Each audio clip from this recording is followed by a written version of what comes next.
बिस्मिल्लाहिर्रहमानिर्रहीम। शुरू अल्लाह के पाक नाम से जो नहायत मेहरबान और रहम करने वाला है। मेरे रब की दी गई नेमतों का, रहमतों का, बरकतों का हर लम्हा हर घड़ी शुक्र अदा करके ज़िंदगी गुजारनी चाहिए। हम आपको खुश आमदीद कहते हैं। अस्सलाम वालेकुम ख़वातीन व हज़रात। वीकेंड एट होम की live programming Pakistan television network Lahore centre से आप बराह रास्त हमारी टीम और सुंदस जमील के हमरा देख रहे हैं। और पंजाब के दिल में अगर मैं कहूँ का शहर बहुत खूबसूरत है, बार रौनक है। और आप पाकिस्तान के किसी खित्ते में चले जाएं, किसी सूबे में चले जाएं, हर सूबे के हर शहर में, हर गांव देहात की अपनी खूबसूरती है। लेकिन जब हम लाहौर की बिलखसूस बात करें और पंजाब की बात करें तो ये कहा जाता था कि लाहौर में दिन कम पड़ जाते हैं। और एक दौर ऐसा था हमारे बचपन का कि मेले ही मेले, फेस्टिवल्स हुआ करते थे कि 7 दिन और 8 मेले। ये अलामती तौर पे मुहावरतन जुमला इस्तेमाल किया जाता था कि हर रोज़ कोई ना कोई ऐसा मेला, कोई ऐसा फेस्टिवल, कोई ऐसा इवेंट हो रहा होता था कि जो लाहौर के रहने वाले हैं, उनके अलावा भी जितने लोग हैं जो लाहौर के आसपास शहरों में रहते हैं, पंजाब भर से लोग आया करते थे इन मेलों को अटेंड करने के लिए। और एक बड़े बारौनक अंदाज में लोग इन्जॉय भी करते थे इन फेस्टिवल्स को और मेलों को। और साथ ही साथ एक बड़ा फ़िज़ा में एक इत्मीनान और सुकून भी होता था, क्योंकि जब हर कोई मुस्कुरा रहा होता है, हंस रहा होता है, तो एक इत्मीनान और सुकून ना चाहते हुए भी फ़िज़ा में होता है।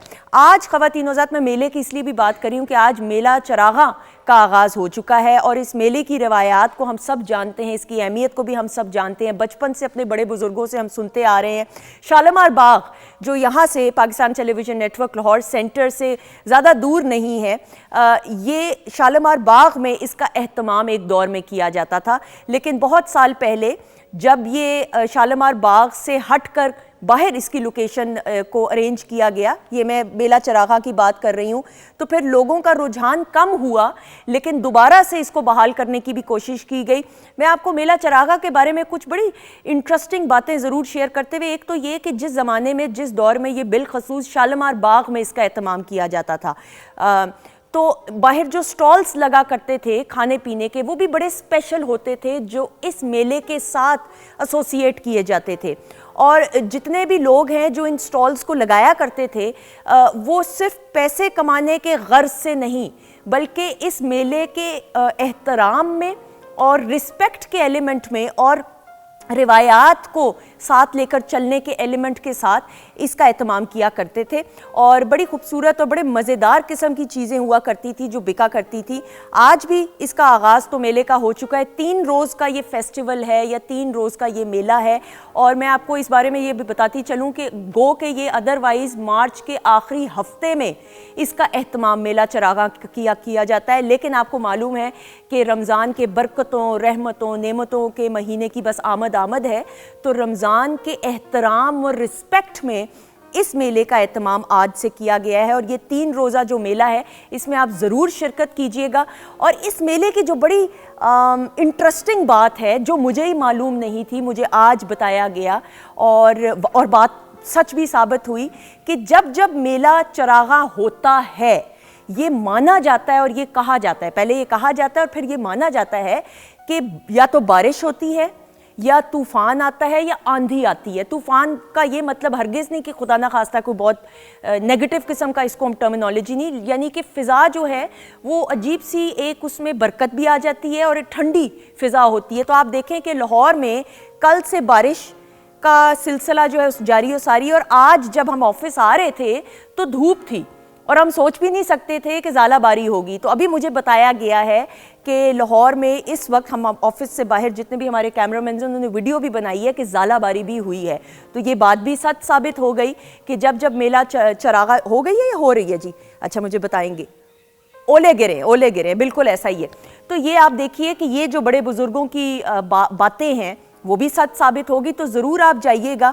और ख़वातीन हज़रात, कुछ ऐसी रिवायात होती हैं या कुछ ऐसी बातें होती हैं जो कल्चरल वैल्यूज़ को साथ लेकर चलती हैं। तो अपने बच्चों की शख्सियत में भी इन तमाम बातों की अहमियत को इनकलकेट करने के लिए, इनकलकेट करने का मतलब है, उर्दू में तर्जुमा ये है कि उसकी शख्सियत का हिस्सा बनाने के लिए उनको भी इन तमाम बातों की अहमियत का ज़रूर बताइएगा। बहरहाल जी, इसके हवाले से गुफ्तगू प्रोग्राम के सेकंड हाफ में भी की जाएगी। मैंने कहा ये बातें आप लोगों के साथ प्रोग्राम के आगाज़ में शेयर किए जाएँ।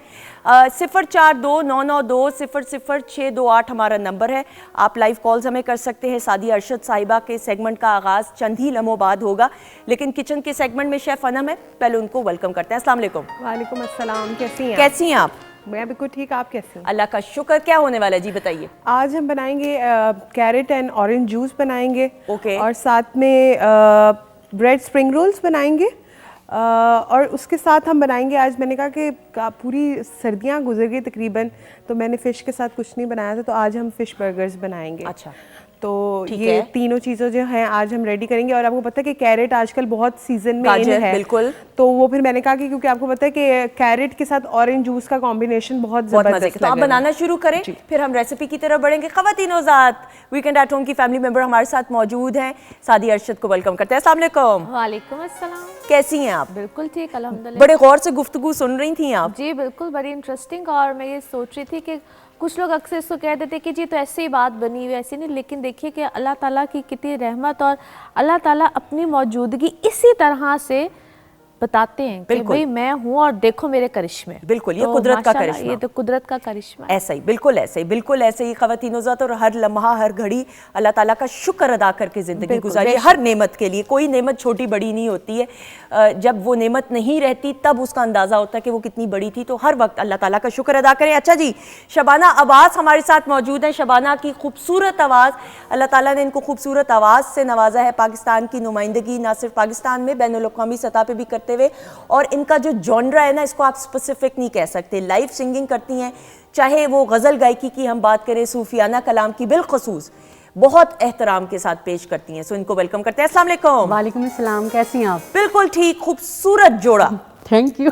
कैसी हैं? ठीक हैं अल्हम्दुलिल्लाह, बिल्कुल ठीक ठाक। आप सुनाएं, कैसी हैं? अल्लाह का शुक्र, आपकी दुआएं, तैयारियां पूरी हैं? अल्हम्दुलिल्लाह। इतने पेपर रखे हैं, इतनी कॉपियां, बस अचानक मिले हैं सब कुछ कि पता नहीं क्या हम करवाने लगे हैं जुल्म।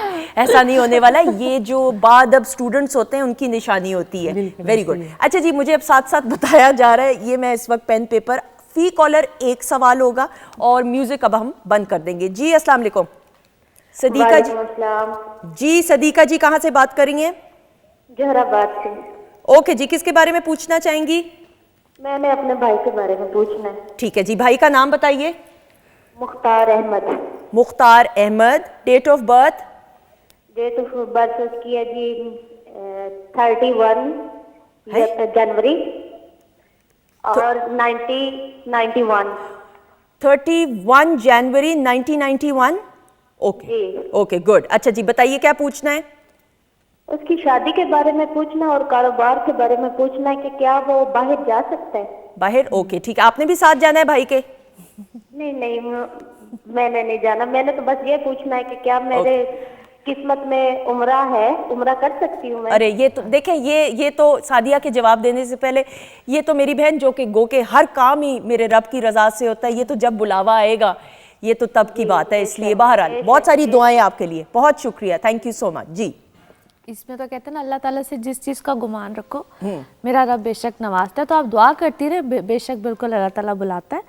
अच्छा जी, जहाँ तक भाई के हवाले से, तो एक चीज़ तो बहुत क्लियर है कि इनकी किस्मत में, या समटाइम्स होता है ना कि लेट शादी या शादी में थोड़ी सी प्रॉब्लम, क्योंकि ऑलरेडी ये बच्चा मुझे अपनी इमोशनल लाइफ में तो डिस्टर्ब नज़र आता है। समथिंग जिसको कहते हैं कुछ हुआ है, मामला नई बात बनी है, कुछ डिस्टर्बेंस है, और वो शायद डिस्टर्बेंस इनकी फैमिली को भी शायद बहुत ज़्यादा पता ना हो। ठीक है। तो जिसको मैं बार बार कहती हूँ, अपनी कंपैटिबिलिटीज़ को ज़रूर चेक कराना चाहिए। एक ही वक्त में दो लोगों के बर्थ चार्ट्स यानी कि जायचे बनते हैं, उसके बाद देखा जाता है कि क्या दो कपल्स आपस में कंपैटिबल भी हैं, मुस्तकबिल में चल भी सकते हैं या नहीं चल सकते। इस चीज़ को मैं बार बार क्लियर करती रहती हूँ, हर दफ़ा बताती हूँ। ठीक है। दूसरी बात, जहाँ तक इनके बाहर जाने की बात आती है, तो देखिए बाहर ये चले भी जाएं, हो भी जाएगा, लेकिन जाके भी वापस आ जाना, चला ये जाएगा। हाँ चला जाएगा, क्योंकि ये जहाँ ये ना बड़ी जल्दी इसको हम कहते हैं डी अटैच होना, ठीक है। किसी भी चीज से, लाताल्लुक। किसी भी, हाँ जी, लाताल्लुकी, क्योंकि कहीं पे भी ये जाता है, किसी भी शख्स के साथ रहता है, कुछ अरसे तक इसकी अटैचमेंट बड़ी जबरदस्त, और उसके बाद एकदम से अपनी अलग इख्तियार कर लेते हैं, ठीक। क्योंकि इसको आइसोलेशन में, तन्हाई में रहने की आदत तो है। ये फिर, हाँ। ये एकदम से, क्योंकि ये कुछ पर्सनालिटीज ऐसी होती हैं, इसके लिए कुछ रेमेडीज भी सजेस्ट मैं करती हूँ, लेकिन इसकी कुछ नेचर ऐसी ठीक है, है। तो इसको थोड़ा सा टाइम दे, और इसको हम कहते हैं पैम्परिंग करना, या बहुत ज़्यादा इसको खुद से अपनी ज़िंदगी के डिसीजंस थोड़ी देर लेने तो दें, इसको चलने तो दें कि ठीक हो जाए। बिल्कुल ठीक जी। नसरीन है फैसलाबाद से, अस्सलाम वालेकुम। वालेकुम अस्सलाम। जी क्या हाल है? बिल्कुल ठीक, अल्लाह का शुक्र, आपकी दुआएं। बताइएगा किसके बारे में पूछना हाँ है? जी, मैंने अपनी बेटी के बारे में पूछना था ना। ठीक है जी। नाम लाइबा है। सॉरी, नाम लाइबा है बेटी का। लाइबा नाम है। लाइबा अमजद। ठीक है। लाइबा अनवर, ठीक है जी। डेट ऑफ हाँ जी। बर्थ और ईयर बताइए। 4 अक्टूबर 2005। 4 अक्टूबर 2005। 11 नहीं बोला? क्या पूछना चाहेंगी? वो पढ़ रही है, एफएससी कर रही है, वो ना तबीयत नहीं जरा उसकी ठीक, उसके बारे में बताएं कि वो आगे क्या कर 11 है या सकती 5 है? हाँ जी, ये पूछना था ना। ठीक है जी। सवाल मुझे पैनल से बता दीजिएगा, थोड़ी सी इनकी आवाज जो है। Thank you so much. Study के बारे में, हाँ जी, स्टडी thank जी, you। बहुत ठीक है, शुक्रिया अल्लाह। जी। अच्छा देखिए, इनकी जो एजुकेशन, वैसे तो बच्ची बहुत लाइक है, लेकिन लाइक होने का एजुकेशन से ना, मैं समटाइम्स कहती हूँ तो कोई ताल्लुक नहीं होता। वैसे ब्रिलियंट है, इंटेलिजेंट है, ये ना क्रिएटिव माइंडेड है। अपने एजुकेशन में इसको हम कहते हैं शिफ्ट आना, यानी कि स्कूल सब्जेक्ट या किसी चीज़ का चेंज है, जो कि मेरे नज़दीक बड़ा नॉर्मल होता है। ये वो अगर इस तरह का चेंज या शिफ्ट लेती हैं तो ठीक है। ये बेसिकली ना इसको हम कहते हैं क्रिएटिविटी से, जिस तरह कुछ लोग, जिस तरह हमारी अनम बड़ी ज़बरदस्त शेफ़ है, तो ये इस तरह का कोई काम या इस तरह की कोई चीज़, कोई इस तरह की किसी चीज़ में टैलेंट ठीक है। इसका जो है ना वो बहुत इम्प्रूव होगा। तो बेशक अगर ये कोई इस तरह की चीज़ में शिफ्ट होती है तो इसको कर दें, वो इसके लिए ज़्यादा बेहतर होगा। ठीक है, बिल्कुल सही। और क्रिएटिव लोग थोड़े से जरा आइसोलेटेड भी होते हैं, हाँ तो जी, वो और गलत बात नहीं है। देखिए, उसका ना डिग्री से कोई ताल्लुक ओके, नहीं होता। ठीक है। मैं हमेशा ये कहती हूँ, उसका अब ये जरूरी नहीं है कि वो पीएचडी कर जाएगी, एमबीए कर जाएगी, ये चीज़ जरूरी बिल्कुल ठीक है जी। यासिर हैं रावलपिंडी से, अस्सलाम वालेकुम। वालेकुम सलाम जी। जी। मैं मैम सादिया से पूछना है। मेरी डेट ऑफ बर्थ है 13 जून 1986।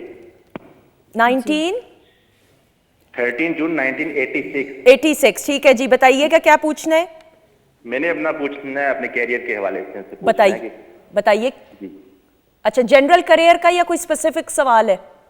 नहीं, जनरल कैरियर का, और मैं प्रॉपर्टी भी सोच रहा हूँ कि मेरे प्रॉपर्टी है, ये मैं परचेज कर सकता हूँ या नहीं। प्रॉपर्टी क्या है? ठीक, नौकरी के बारे में पूछना है। ठीक है जी, थैंक यू सो मच, बहुत शुक्रिया। थैंक यू अल्लाह हाफ़िज़। ओके ओके जी। और प्रॉपर्टी खरीद सकते हैं कि नहीं? करियर के बारे में और प्रॉपर्टी के बारे में। प्रॉपर्टी तो बिल्कुल खरीद सकते हैं। कैरियर इनका बहुत अच्छा है, और बल्कि मैं कहूँगी कि लास्ट ईयर से 2023 से स्टेबल हुए। नवंबर के बाद, नवंबर 2023 के बाद से इनकी ज़िंदगी में कुछ अप एंड डाउन आए होंगे, बट मैं उसको पॉजिटिव समझती हूँ। इनको भी लग रहा होगा कि जिस तरह कुछ चीज़ें not in a proper way, ठीक है। लेकिन चीज़ें ठीक हो जाएंगी। और 23 फरवरी के बाद इनके लिए चीज़ें मज़ीद अच्छी हुई हैं, बेहतर हुई हैं, पॉजिटिव हैं। बिल्कुल सही, बिल्कुल सही। वो मैं अपनी बेटी को हर वक्त कह रही होती ना कि बेटे, हर वक्त हर चीज़ आपकी मर्जी के मुताबिक नहीं हो सकती। हाँ, कुछ वक्त आपको adjust करना एक्सपेक्टेशंस बहुत हाई होती हैं, मगर वो जो हो रहा होता है वो हमें लगता है कि शायद दिस इज नॉट फेयर, ये ठीक नहीं हो रहा। मगर यकीन कीजिए, जिस तरह इनका भी जो बर्थ चार्ट है ना, कुछ ही अरसे के बाद हाँ। इतनी जबरदस्त, क्योंकि इनका मून वीनस इकट्ठा जो कि बड़ा अच्छा ठीक है। कैंसर का है, ये इतना इनको एकदम से ना बड़ा हाई फाई करता है। वैसे भी थोड़ा सा फैंटेसी में रहने वाले लोग बिल्कुल ठीक। That is fine. अच्छा जी, 042992000628 हमारा नंबर है। आपकी कॉल अभी एक्सेप्ट करने से पहले हम पहले शबाना की तरफ बढ़ेंगे। शबाना, आपको डेट ऑफ बर्थ अपनी याद है? जी बिल्कुल। नहीं, मैं ये कैसा सवाल मैंने नहीं, वो अक्सर सिंगर्स को नहीं भी याद या लोगों को रहती ना, तो मैंने इसलिए सवाल ऐसा मैं किया। पूछूंगी भी। बताएं ना, पूछे। 21 दिसंबर जी जी 1995। ठीक है। अच्छा, तुम मेरी बात सुनो, खामोशी से भी सन बताया, आवाज फिर भी चली जाती है। चाहे खामोशी हो बस या तो ये दिमाग कि में मेरे तक नहीं आती। नहीं, सही भी तो बताना ना फिर। अच्छा, 19 तक बोला, 19 ये तो आवाज चली गई है सारी ऑन एयर। ये बातें अब मैं बता रही हूँ। अच्छा जी, क्या पूछना है बताएं। मतलब मेरे फ्यूचर के बारे में बता दे क्या। इनका मतलब स्टार कि क्या है मुझको वैसे तो ये नहीं है। बताइएगा प्लीज। मुझे वैसे अपने स्टार का भी नहीं पता। हाँ बताया था जुगन आपी ने, तो वो मुझे फिर भूल गया। अच्छा बताएं ना प्लीज। अच्छा देखिए, मैं एक्चुअली ना सन से ज़्यादा फॉलो करती हूँ मून साइन को। मुझे सॉरी आपका ईयर ऑफ बर्थ अभी भी समझ नहीं आया। 1995। अच्छा हाँ ठीक है, sorry। जी, आप मंथ से तो बताएं ना पहले, स्टार इनका क्या बन रहा है। ये जो है ना कैप्रिकॉन में Okay। जाएंगी, कैप्रिकॉन में फॉल करेंगी। ठीक है, और एक मिनट अगर आप मुझे दे दें। हाँ दे क्योंकि कर ले, ये टाइम ले ले। तफरीह में मुझसे- खवतीन नुज़रत, हम फिर कॉलर को भी एडजस्ट साथ साथ कर लेते हैं। 1 मिनट सिर्फ दे दें, मेरे पास सामने आप बर्थ चार्ट आ इनका गया। करें तब तक मैं कॉलर की ना जी, आप बात ले कर लें। जी। अस्सलाम वालेकुम। भी आपको जी, बताती वालेकुम हूँ, बड़ी सलाम। interesting बात जी, है। रुखसाना बात कर रही हैं। जी, मैं रुखसाना बोल रही हूँ। मैंने अपने भाई के लिए पूछना है। जी बताइए, भाई का नाम। जी, मेरे भाई का नाम Malik Nisar Haider. Okay, date of birth और ईयर। जी, डेट ऑफ बर्थ है 11 मई और 73। ओके जी, 11 मई 1973। जी, और मलिक आपके भाई का नाम है, सॉरी मलिक निसार हैदर। निसार हैदर। ओके, सवाल क्या था? क्या पूछना चाहेंगी। जी, उनके हेल्थ इश्यूज रहते हैं, बीमार रहते हैं काफी, कुछ बीमारी का भी नहीं पता नहीं होता। तो मैं पूछना चाहती हूँ कि क्या प्रॉब्लम है। अल्लाह खैर, अल्लाह खैर करे। बहुत सारी दुआएं आपके भाई के लिए, बहुत शुक्रिया। आपके भाई के लिए बहुत सारी हमारी दुआएं, नेक तमन्नाएं। Thank you so much. बहुत शुक्रिया। लाइव जवाब सुनिएगा, मैं थोड़ी देर में बता रही हूँ। ख़वातीन हज़रात, सेहत एक ऐसा मामला है कि जितने भी अफराद किसी न किसी सेहत के मर्ज़ में मुब्तला हैं, कोई ऐसा हेल्थ इशू है, तो बहुत सारी दुआएं आप तमाम अफराद के लिए। अल्लाह ताला आपको अच्छी सेहत, लंबी उम्र अता फरमाए। आमीन सुम आमीन। अच्छा जी, हम पहले इनकी तरफ बढ़ते हैं, फिर हम इनकी जी आगे। ज़रूर। अच्छा देखिए, अगर मैं इनका बर्थ चार्ट देखूं तो जो कि बड़ा अच्छा ज़बरदस्त है। और जिस तरह मैंने आपको कहा कि आप कैप्रिकॉन हैं, क्योंकि अक्सर ये जो डेट्स होती है ना 20, 21, 22, इनको लोग अक्सर कस्ब में कहते हैं कि आप कस्ब है जी। आप सजिटेरियस भी होंगे, कैप्रिकॉन भी होंगे, लेकिन मैं कस्ब को बहुत ज़्यादा नहीं मानती हूँ। मैं कहती हूँ भाई एक ही होती है। ये हम शबाना की अभी बात करें। हाँ, मैं नाज़रीन। आपकी बात कर रही हूँ, तो मैं इसलिए कहती हूँ कि एक डेट एक होता है ज़ोडिक साइन। मैं कस्ब को बहुत ज़्यादा मैं नहीं मानती हूँ। तो आपकी जो क्वालिटीज़ है ना वो कैप्रिकॉन वाली हैं, ठीक है। कैप्रिकॉन में आप जाते हो और आपकी जो, क्योंकि आप हो बहुत आहिस्ता नफासत के साथ हर चीज़ को करने वाले, बड़े ठहराव वाले आप होगे। और आपकी लाइफ में जो बहुत से मामलात हैं लास्ट 2.5 ईयर से, बहुत सी चीज़ें हुई होंगी, अप एंड डाउन चली होंगी, लेकिन जो लास्ट ईयर का मिड होगा ना, पिछले साल का मिड, उसके बाद एकदम से आपने अपने आप को भी चेंज किया होगा, ठीक है। अपने हालात को फोर्सफुली बेसिकली चेंज किया। हालात चेंज नहीं होने वाले थे, आपने कई चीज़ों में कहा कि नहीं भाई करो चेंज। पहले अपना वेट कम किया। वो तो फिर हर किसी का वही मामला है। बिल्कुल वो सही, आपको मुझे बताने की जरूरत है, just keep it with yourself. बिल्कुल ठीक। और फिर उसके बाद आपकी बहुत सी चीजें बेहतर हुई हैं। और ये जो साल होगा, इतना सा मुझे इनको थोड़ा सा हाँ, आगे हाँ, ठीक है। कि आपका जो ये साल होगा, आगे की तरफ चीजें बहुत बेहतर होंगी। और उसकी जो खुद से जिस तरह आपने कहा, तो मैंने कुछ चीजें सोची होंगी इसी साल के जनवरी के बाद से, जैसे ये भी फरवरी शुरू हुआ है, it is a good time और इंशाल्लाह आगे चीज़ें और बिल्कुल सही, वेरी गुड जी, हो गया काम यहाँ पे। अच्छा जी, अब हैं जी मलिक निसार साहब जिनका अभी हम जी, जिनकी बहन ने हेल्थ के इशू के बारे में भाई के पूछा है। 11 मई 1973। जी। अच्छा, इनके मलिक लिए निसार हैदर, इनकी जी। जो हेल्थ का इशू आता है ना, अच्छा देखिए, कुछ चीज़ें होती हैं जो कि मेडिकली समझी जा सकती है। क्या मुझे लगता है कि इनका ना कोई, इसको हम कहते हैं वेन्स, नर्व्स, कोई ऐसी चीज़ें हैं, अगर इसको थॉरली, मेरे ख्याल में कोई नर्वस सिस्टम का प्रॉब्लम है, क्योंकि इनकी इंडिकेशंस जो मुझे आ रही है वो यही आ रही है। डिप्रेशन, एंग्जाइटी वाली चीज़ मुझे ज़्यादा नज़र आती है। एंड आई थिंक ये किसी न्यूरो को दिखाएं, न्यूरोफिजिशियन को, न्यूरोलॉजिस्ट को, उसको दिखाएं, तो मेरा ख्याल है कि वो इसको बेहतर डायग्नोज कर सकते हैं और फिर उसको फॉलो करें। ऐसा नहीं है कि वहम उभाम या इस तरफ जाए, बिल्कुल, क्योंकि मुझे लगता है इनके घर में वहम उभाम और ये चीज़ें जो हैं वो ज़्यादा है। बिल्कुल ठीक है, बिल्कुल सही। थैंक यू सो मच जी। 042992000628 हमारा नंबर है, आप हमें कॉल कर सकते हैं। फी कॉलर एक जवाब। अच्छा जी, रावलपिंडी से कौन है? याकूब भाई जी, अस्सलाम वालेकुम। जी वालेकुम अस्सलाम। जी याकूब भाई बात कर रहे हैं रावलपिंडी से। जी मैंने बेटे के मुतालिक मैंने पूछा था। बताइए, नाम बताएं। जी, ज़ुहैब अहमद। ज़ुहैब अहमद जी जी, बताएं डेट ऑफ बर्थ और ईयर। उसकी उसकी डेट ऑफ बर्थ है 21 अक्टूबर 1998। ओके जी, क्या सवाल करना चाहेंगे? उसकी शादी के हवाले से हम कोई कोशिश कर रहे हैं, तो उसके हवाले से हमें जरा प्लीज बता दीजिए। ठीक है जी, शादी के बारे में आपने कुछ बात करनी है इनसे? कोई ऐसा सवाल अगर करना हो? नहीं, बिल्कुल ठीक है। थैंक यू सो मच, बहुत शुक्रिया। आपकी आवाज़ में वो परेशानी नज़र आ रही है जो एक बाप को होती है औलाद के लिए। तो बहुत सारी दुआएं, इंशाल्लाह ताला जल्द खुशखबरी आपके बेटे के और औलाद के मामले में होगी। बिल्कुल जी, इंशाल्लाह सिर्फ और सिर्फ 1 साल और वेट कर लीजिए। अच्छा, ओके, ठीक है, ऑल विल बी फाइन इंशाल्लाह। क्योंकि देखिए इनकी किस्मत में, इसको हम कहते हैं थोड़ा सा लेट होता है। कुछ चीज़ें होती है लाइफ में, जब लेट होती है ना तो अच्छे के लिए होती है। ट्रू। हम जल्दी परेशान हो जाते हैं, हम जल्दी घबरा जाते हैं।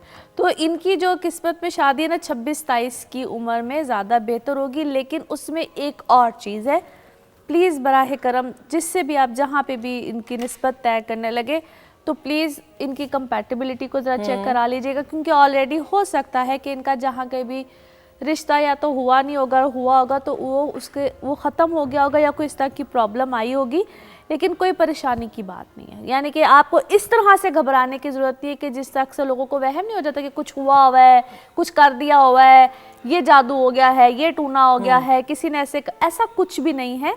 तो उस चीज़ से ये परेशान ना हो। क्योंकि ज़्यादातर आप यकीन करें सुंदस के मेरे पास जब लोग आते हैं ना तो मोस्टली लोगों ने उनको इसी बात से डराया होता है कि आप पे बंदिश हो गई है, आप पे जादू हो गया है, आप पे टूना हो गया है, और मामला कुछ और होता है। बिल्कुल ठीक है, ऑब्वियसली ऐसा ही तो है। ये चीज़ होता है, मैं इस चीज़ को कोई ये नहीं कहती कि ऐसा नहीं लेकिन होता है। वसवसे और वहम से निकलना जरूरी जी, है। वो बहुत जरूरी है। है। तो ये एक चीज़ आपको क्लियर कर देती है कि ऐसी कोई बात तो वेट कर लेंगे तो ज्यादा बेहतर होगा। क्योंकि आप यकीन करें कि इनके लिए एज वाइज हमें समझ आ जाती है कि इस एज में जाके अच्छा रिश्ता आएगा और मामला बन जाएगा। उससे पहले समटाइम्स बच्चे भी जल्दी डालते हैं। बिल्कुल ठीक, पेरेंट्स का भी कसूर नहीं है। बिल्कुल सही, ट्रू, आई एग्री। समटाइम्स बच्चों को जल्दी होता है कि हमारी बस अब शादी कर दें, हमारी शादी कर दें, तो उस नतीजे में भी गलत फिर फैसले हो जाते हैं। बल्कि शादी में कभी कभार सोचती हूँ कि शादी एक इतनी बड़ी जिम्मेदारी है कि आप कहते हैं, बेटा बेटी कहेंगे कि जी शादी करवा दो, जल्दी शादी करवा दो। ये पूरी एक जिंदगी का एक नया चैप्टर है। मेरी जब शादी हुई थी तो मैं मास्टर्स की स्टूडेंट थी। इट्स बिन नाउ 17 ईयर्स अल्हम्दुलिल्लाह। 18वें साल में अब इस साल इंशाल्लाह मेरी शादी को हमारी टाइम हो जाएगा। तो मैं अब सोचती हूँ और मैं अपने शौहर को भी कहती हूँ कि अगर इस उम्र के हिस्से में हमारी शादी होती तो बहुत सारी ऐसी चीज़ें हैं जो हम ना एक दूसरे की समझ पाते। जी, तो वक्त के साथ साथ आपको थोड़ा सा जो है ना, ज़रूरी नहीं होता, कुछ लोगों की जल्दी हो जाती है वो एडजस्ट कर लेते हैं, कुछ लोगों की लेट हो तो ज़्यादा बेहतर होता है। ज़्यादा बेहतर होता है। और फिर देखिए साथ दुआ ये भी करते रहना चाहिए कि आपको जो भी लाइफ पार्टनर, आपका जो भी हमसफर हो वो अंडरस्टैंडिंग। हाँ, अंडरस्टैंडिंग, बिल्कुल सही। अगर ना हो तो फिर आपके लिए वो शादी ज़हमत बने। ऐसा ही, ट्रू, बिल्कुल ऐसा ही। और एक दूसरे की इज्जत करना बहुत ज़रूरी है। अच्छा शबाना, मुझे ये ज़रूर बताइएगा, माशाल्लाह अल्लाह ताला ने इतनी खूबसूरत आवाज़ से आपको नवाजा है, लाइव सिंगिंग और फिर जो कलाम आप पेश करती हैं उसको महसूस भी तो सबसे पहले करना होता है ना, क्योंकि वो हमें एक दर्द भी नज़र आ रहा होता है, एक एहतराम भी नज़र आता है, बिलखसूस जब आप कोई कलाम पेश करें। बिल्कुल ऐसा ही है कि मैं जब भी कोई कलाम पढ़ूँ तो पहले उसको मैं समझती हूँ, ठीक है, उसमें है क्या फीलिंग्स होती हैं। और विदाउट फीलिंग्स आप गा नहीं सकते। जब तक आप में फीलिंग्स नहीं है आप गाना भी नहीं गा सकते, कुछ भी नहीं गा सकते। बिल्कुल सही। तो मेरा तो मानना ये है, जब भी मैंने सूफियाना कलाम पढ़ा है, नहायत अदब से पढ़ा और तैयारी करके पढ़ा है, क्योंकि ये मेरे माँ बाप की दुआएँ हैं, तो इस वजह से मेरा ये पैशन है कि मैं सूफ़ी को, इज़्म को आगे लेके। बिल्कुल सही। ऑडियंस के सामने परफॉर्म करना कितना आसान है, कितना मुश्किल होता है, और कोई ऐसी टिप आपने जहन में रखी हुई है कि जब ऑडियंस हो तो मैंने इस तरह परफॉर्म करना है? होता है, नर्वस होती हूँ जब भी मैं परफॉर्म करती हूँ लाइव, तो बस अल्लाह ताला से दुआ करती है, अल्लाह ताला मेरी इज़्ज़त रख लीजिएगा और मैं अच्छे से परफॉर्म करूँ, लोग मुझसे खुश हों, किसी की मुझसे मेरी वजह से मतलब कोई मुझसे ऐसी बोल ना बोल जाए कि लोग कहें कि नहीं नहीं आपने ऐसा क्यों गा दिया, ऐसा क्यों कर दिया। हमेशा कोशिश होती है कि मैं अच्छा गाऊँ, मेरी तरफ से लोगों को अच्छा सुनने को मिले। बिल्कुल जी, बिल्कुल। She has such a humble nature, माशाल्लाह। जीते रहे, खुश रहे। सादिया, आपके लिए बहुत सारी दुआएं। बहुत शुक्रिया, थैंक यू सो मच, बहुत शुक्रिया। और ख़वातीन उज़्ज़त, शबाना हमारे साथ मौजूद हैं, तो शबाना क्या पेश करेंगी सबसे पहले? मैं मन अटके बेपरवाह दे। वाह जी, शाह हुसैन साहब का कलाम।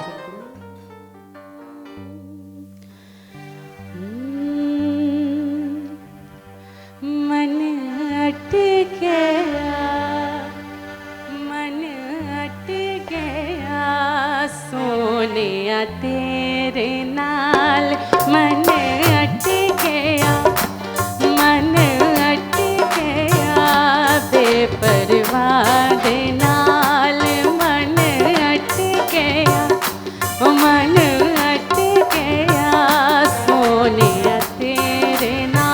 नाल उस दिन दुनी दे याद नाल मन अट गया, मन अट गया सोने तेरे नाल।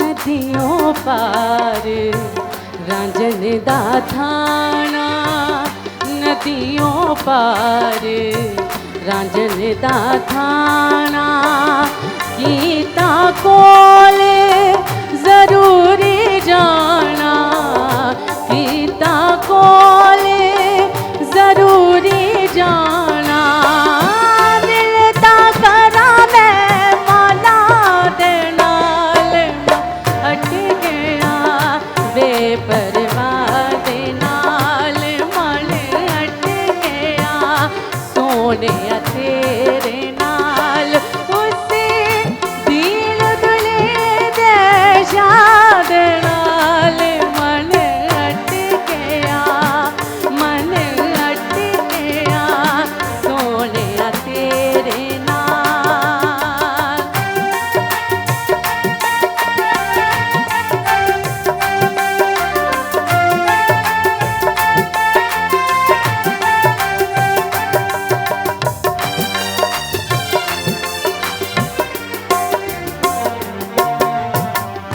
कहे हुसैन फकीर निमाना, कहे हुसैन फकीर निमाना, दुनिया छोड़े आखिर मर जाना, दुनिया छोड़े आखिर मर जाना, और कम अल्लाह दे नाल मन अट गया, मन अट गया सोने तेरे नाल, मन अट गया, मन अट गया बेपरवाह दे नाल उस दिल दे याद नाल मन अट गया, मन अट गया, मन अट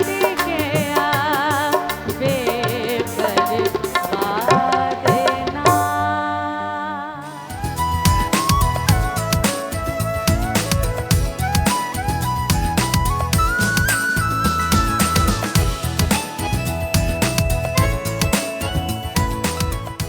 जी ख़वातीन हज़रात, हम आपको खुश आमदीद कहते हैं वीकेंड एट होम की live programming Pakistan television network Lahore centre से बराह रास्त आप देख रहे हैं। हमारे साथ शबाना मौजूद है, खूबसूरत आवाज़ में कलाम पेश किया। आपको मालूम है ख़वातीन हज़रात कि आज से मेला चरागां का आगाज़ हो चुका है और ये 3 रोज़ा जो मेला है, फेस्टिवल है, ये पंजाब की और बिलखसूस हम लाहौर की बात करें तो एक दौर ऐसा था, एक वक्त ऐसा था, और इसमें हम तफसील में डॉक्टर सुगरा सदफ साहिबा से प्रोग्राम के सेकेंड हाफ में भी गुफ्तगू करेंगे कि दिन कम पड़ जाया करते थे लाहौर में और फेस्टिवल्स और मेले इतने हुआ करते थे। तो आज अगर आप मौजूद हैं लाहौर में या लाहौर के आसपास करीबी शहरों में मौजूद हैं तो ज़रूर मेला चरागां में जाके विज़िट कीजिए और इस मेले की खूबसूरती को समझने की भी कोशिश कीजिए। और इसी हवाले से शबाना जो हैं शाह हुसैन का कलाम भी पेश पूरे प्रोग्राम में करेंगी। शेफ़ अनम भी मौजूद है। शेफ़ अनम खाना कहाँ तक पहुँचा है वो भी हम जानेंगे थोड़ी देर में, लेकिन डॉक्टर फरजीन मलिक साहिबा हमारे साथ मौजूद हैं, उनको वेलकम करते हैं। अस्सलाम वालेकुम। वालेकुम अस्सलाम, क्या हाल है आपका? बिल्कुल ठीक, अल्लाह का शुक्र। जी जनाब, इतना अच्छा इन्होंने कलाम पढ़ा है ना। और एक ज़माना था सुंदस के बहुत सारे लोग शालीमार गार्डन जाते थे मेला चरागां के लिए, और it has a very spiritual presence. बिल्कुल है ना, बिल्कुल। एक तो मेला मेला होता है ना, हाँ। ये बड़ा वो लोग अकीदत के साथ जाते थे और बड़ा एक कहते थे समा बनता था। और आप अगर आपको याद हो, जितना मुझे मालूम है हमारे बचपन में बिलखसूस बात करें, मैं ये कोई उम्र की वजह से नहीं कह रही, मैं चूंकि ऑब्वियसली जिस स्टेज से आपने गुजरे और आपको ये पता चला तो जो मेले के बाहर जो स्टॉल्स लगा करते थे वो खाने बड़े स्पेशल होते थे, आपको पूरे साल में वो चीजें नहीं मिलेंगी। कतलम्मे का वहीं से है पता ना? लगा। हाँ, हाँ। उसके बाद सबने बनाना शुरू किया, बट आई थिंक उसका ओरिजिन वही था। हाँ, है ना? बिल्कुल बिल्कुल ऐसा ही। अच्छा ख़वातीन हज़रात, डॉक्टर साहिबा के सेगमेंट में आज हम कोशिश करेंगे गो कि हम हर सेगमेंट में एक टॉपिक को सिलेक्ट करते हैं, लेकिन आज हम 3-4 मुख्तलिफ ऐसे टॉपिक्स और हम टिप्स आपको बताएंगे। डॉक्टर साहब, एक तो सबसे पहले बिफोर वी मूव ऑन, ये भी इंपॉर्टेंट टॉपिक है कि वेदर चेंज हो रहा है। बिल्कुल बिल्कुल। और मैं ये देख रही हूँ, मुझे भी जैसे खांसी है, मुझे तो मौका चाहिए भाई खांसने का, लेकिन ये कि चेंज ऑफ वेदर है, गर्मी है, सर्दी है, कुछ समझ नहीं आ रही। इसकी वजह से लोग अक्सर ठंडा पानी पी लेते हैं। गो के वैसे भी नहीं ठंडा पानी पीना चाहिए, लेकिन दिल करता है ठंडा पानी पीने को। नीम गर्म पानी पीना चाहिए। थोड़ा सा ये बताइएगा, और अपने आप को कैसे महफूज नज़ले जुकाम से कर सकते हैं। अच्छा, ये जो है ना सुंदर, वेरी पर्टिनेंट क्वेश्चन, क्योंकि आजकल हर बंदे को खांसी और जुकाम हुआ है, और हर कोई बीमार पड़ा हुआ है विद रेस्पिरेटरी इलनेस, ठीक है। और ख़ास तौर पे जिनको एस्थमा है उन लोगों को मेजरली केयरफुल होना चाहिए, क्योंकि ये जो मौसम है ये बड़ा डिसेप्टिव है। समझ नहीं आ रही कि कभी दिन, कभी रात, कभी बादल, कभी अभी ओले पड़े हैं कुछ देर पहले, कैन यू बिलीव इट? हालांकि जब मैं आ रही थी तो वो था, धूप थी एग्जैक्टली। तो इसमें आपने फौरन ही अपने जो वार्म क्लोथिंग्स हैं, यानी कि स्वेटर, कोट्स, मफलर्स को नहीं उतार देना। आप अपने शाम को या जब हवा चल रही है तो आपने अपने गले को कवर्ड रखना है, ठीक है, क्योंकि टेम्परेचर डिफरेंस से भी चीज़ें ख़राब होती हैं, क्योंकि आपकी म्यूकस मेम्ब्रेन इतनी सेंसिटिव होती है कि आप ठंडी एयर जब ब्रीथ कर रहे होते हैं या नाक से जा रही होती हैं, तो जो लोग जिनके ऑलरेडी वायरसेस और एलर्जीज होती हैं वो ससेप्टेबल होते हैं कि बैक्टीरिया उनके अंदर चला जाए। नंबर एक बात। नंबर, पानी का तो सवाल ही नहीं। आप सही कह रहे हो, बहुत लोगों ने डिस्पेंसर ऑन कर लिए हैं वो कोल्ड वाली साइड के। प्लीज़ हरगिज़ ये नहीं करना। आप वार्म अगर नहीं पीना चाहते तो आप रूम टेम्परेचर पे पिए। और अब ये टाइम है कि आप मटन खाने की बजाय मटन की यखनी बनवा लें, सब मसाले डाल के, काली मिर्चें वगैरह, क्योंकि हम डिस्कस कर चुके हैं कि हर एक का अपना एक फ़ायदा है, ठीक है। और उसमें वो साबुत मसाला डाल के उसको 10-12 घंटे पकाएं, वो बोन ब्रॉथ बन जाएगी, और वो आप सूप बच्चों को भी दें और खुद लें। तीसरी चीज इंपॉर्टेंट जो है, कॉड लिवर ऑयल। आपको पता है कि जब हम बचपन में बीमार पड़ते थे तो हमारे अब्बू अम्मी हमें विंटर्स के आते ही वो ऑयल या वो छोटी कैप्सूल्स दे सकते हैं, तो वो खत्म ना करें। 2 गोलियां, 1 से 2 गोलियां नाश्ते के बाद जरूर लीजिए। इसके अलावा जो जब हवा चल रही है, चाहे धूप भी निकली है, तो अपने गले और चेस्ट को ढांप के रखिए। बिल्कुल सही, ये बहुत इंपॉर्टेंट है। बच्चे स्कूल जाते हैं तो उनका प्लीज ढांप के रखिए, यानी गर्दन और सीने को ढांपना। Exactly. जैसे हाई नेक्स बच्चों को आप पहना देते हैं इसलिए कि गर्दन भी और आपका चेस्ट भी बच्चों का कवर हो जाता है। बिल्कुल। और एक और चीज जो है वो ये है कि जब आप वुजू करें या बाथरूम जाएं तो गागल जरूर कर लें। 1-2 गर्म पानी आ रहा होता है तो उससे गागल करें, और नाक के अंदर भी पानी डालें, ताकि जो वॉश, एक किस्म का आप उसको वॉश कर देते हैं उस एरिया को जिधर से सारे जरासीम जाने हैं। बिल्कुल ठीक है। और एक होता है ginger and lemon and honey T, okay, यानी कि अदरक के एक छोटे से उसका हिस्से का आप कावा निकाल लें, उसके अंदर आप थोड़ा हनी डालें अगर डायबिटिक नहीं है तो, और उसके अंदर आप थोड़ा सा लेमन अगर डालना चाहिए तो ठीक है, वरना इवन जिंजर और हनी टी भी बहुत अच्छी है। तो ये भी आपको ना आपकी इम्यूनिटी भी बड़ी रखेगी, एंटीवायरल भी है, एंटीबैक्टीरियल भी, टकोर भी होती है। बिल्कुल सही। अच्छा, अब एक ऐसा टॉपिक है, और मुझे लगता है इसमें मैं भी एक दौर में शामिल थी, लेकिन अब फिर आपके कहने पे मैंने ये आदत छोड़ी और मुझे बड़ा फ़ायदा हुआ। हम 5 टिप्स के बारे में बात करेंगे कि जो सुबह सवेरे लोग उठते साथ ही चाय की तलब जिनको होती है, खाली पेट यानी बगैर नाश्ता किए जो लोग डायरेक्ट चाय पीते हैं, उसका क्या नुकसान आते हैं? अच्छा जी, 5 चीजें, वजहें, वजूहात कि आपने चाय या कॉफी सुबह उठते ही निहार मुंह नहीं इस्तेमाल करनी। और इसका ये मतलब है कि जब आपका ब्रेकफास्ट साइड पे पड़ा हो तो आप ब्रेकफास्ट पहले खाएं और चाय बाद में पिएं अगर आपने पीनी है। सबसे पहले एसिडिटी, तेजाबियत फौरन बढ़ जाएगी। आपको पता है कि तेजाबियत ज्यादा हो जाए तो खांसी का और गले खराब होने का भी वजह बनती है। नंबर 2, 2 कप से ज्यादा दिन में चाय या कॉफी मत पीजिए। बिल्कुल ठीक, ये मेरा पहला कप है कॉफी का, तो ये इतनी तो है। आप तो हर्बल टी पी रहे थे, आज आप कॉफी पी रहे हो? नहीं, पकड़े गए हो ना आज? वो खत्म हो गई थी ग्रीन टी तो इसलिए। अच्छा जी, एक ये स्ट्रॉन्ग चाय ना पिए, स्ट्रॉन्ग कॉफी ना पिए। हम लोगों की बड़ी एक ट्रेंड है ब्लैक कॉफी पीनी है जी और ब्लैक टी पीनी है। प्लीज़ उसको बहुत ज़्यादा स्ट्रॉन्ग, बहुत ज़्यादा पत्तियाँ ना डालें। अगर आप लेना चाहते हैं उसको ब्लैक, तो उसको थोड़े डाइल्यूट फॉर्म में रखें, ठीक है। अच्छा, उसके बाद किसी, जैसे मैंने अभी बताया, ग़िज़ा के साथ लें, सो दैट एकदम से जाके आपके स्टमक के ऊपर ब्रंट ना पड़े एक एसिडिक चीज़ का। आपको पता है कि ना ये कैल्शियम अब्जॉर्ब होने देती है, ना ये आयरन अब्जॉर्ब होने देती है। इसलिए जो लोग खाना खाने के बाद चाय पीते हैं, ये एक बहुत गलत आदत है, क्योंकि आपकी जो न्यूट्रिएंट अब्जॉर्प्शन, स्पेशली आयरन, वो नहीं अब्जॉर्ब होती और अनीमिया यानी कि खून की कमी का शिकार हो सकती है। अब कुछ लोगों को बेड टी की आदत, आप कितनी पीती हैं चाय दिन में? सिर्फ एक टाइम पीती हूँ। एक टाइम कब, कौन सा टाइम होता है? मैं नाश्ते के फौरन बाद पीती हूँ। नाश्ते के फौरन, चलो इतना तो फिर अब अगर नहीं आप चोर नहीं है, प्लीज ऐसे ना करिए। नाश्ते के बाद पीती हैं तो ठीक है, इतना तो पी सकते हो। लेकिन डॉक्टर साहब भाई, हमारे यहाँ एक ये ट्रेंड है बड़े शहरों में बिलखसूस, कुछ लोगों में, सब में नहीं, बेड टी। उतने साथ ट्रे में जी चाय आ रही है, मैं उठ नहीं सकती, मैं उठ नहीं सकता जब तक कि मैं चाय के 2 घूंट ना पी लूं।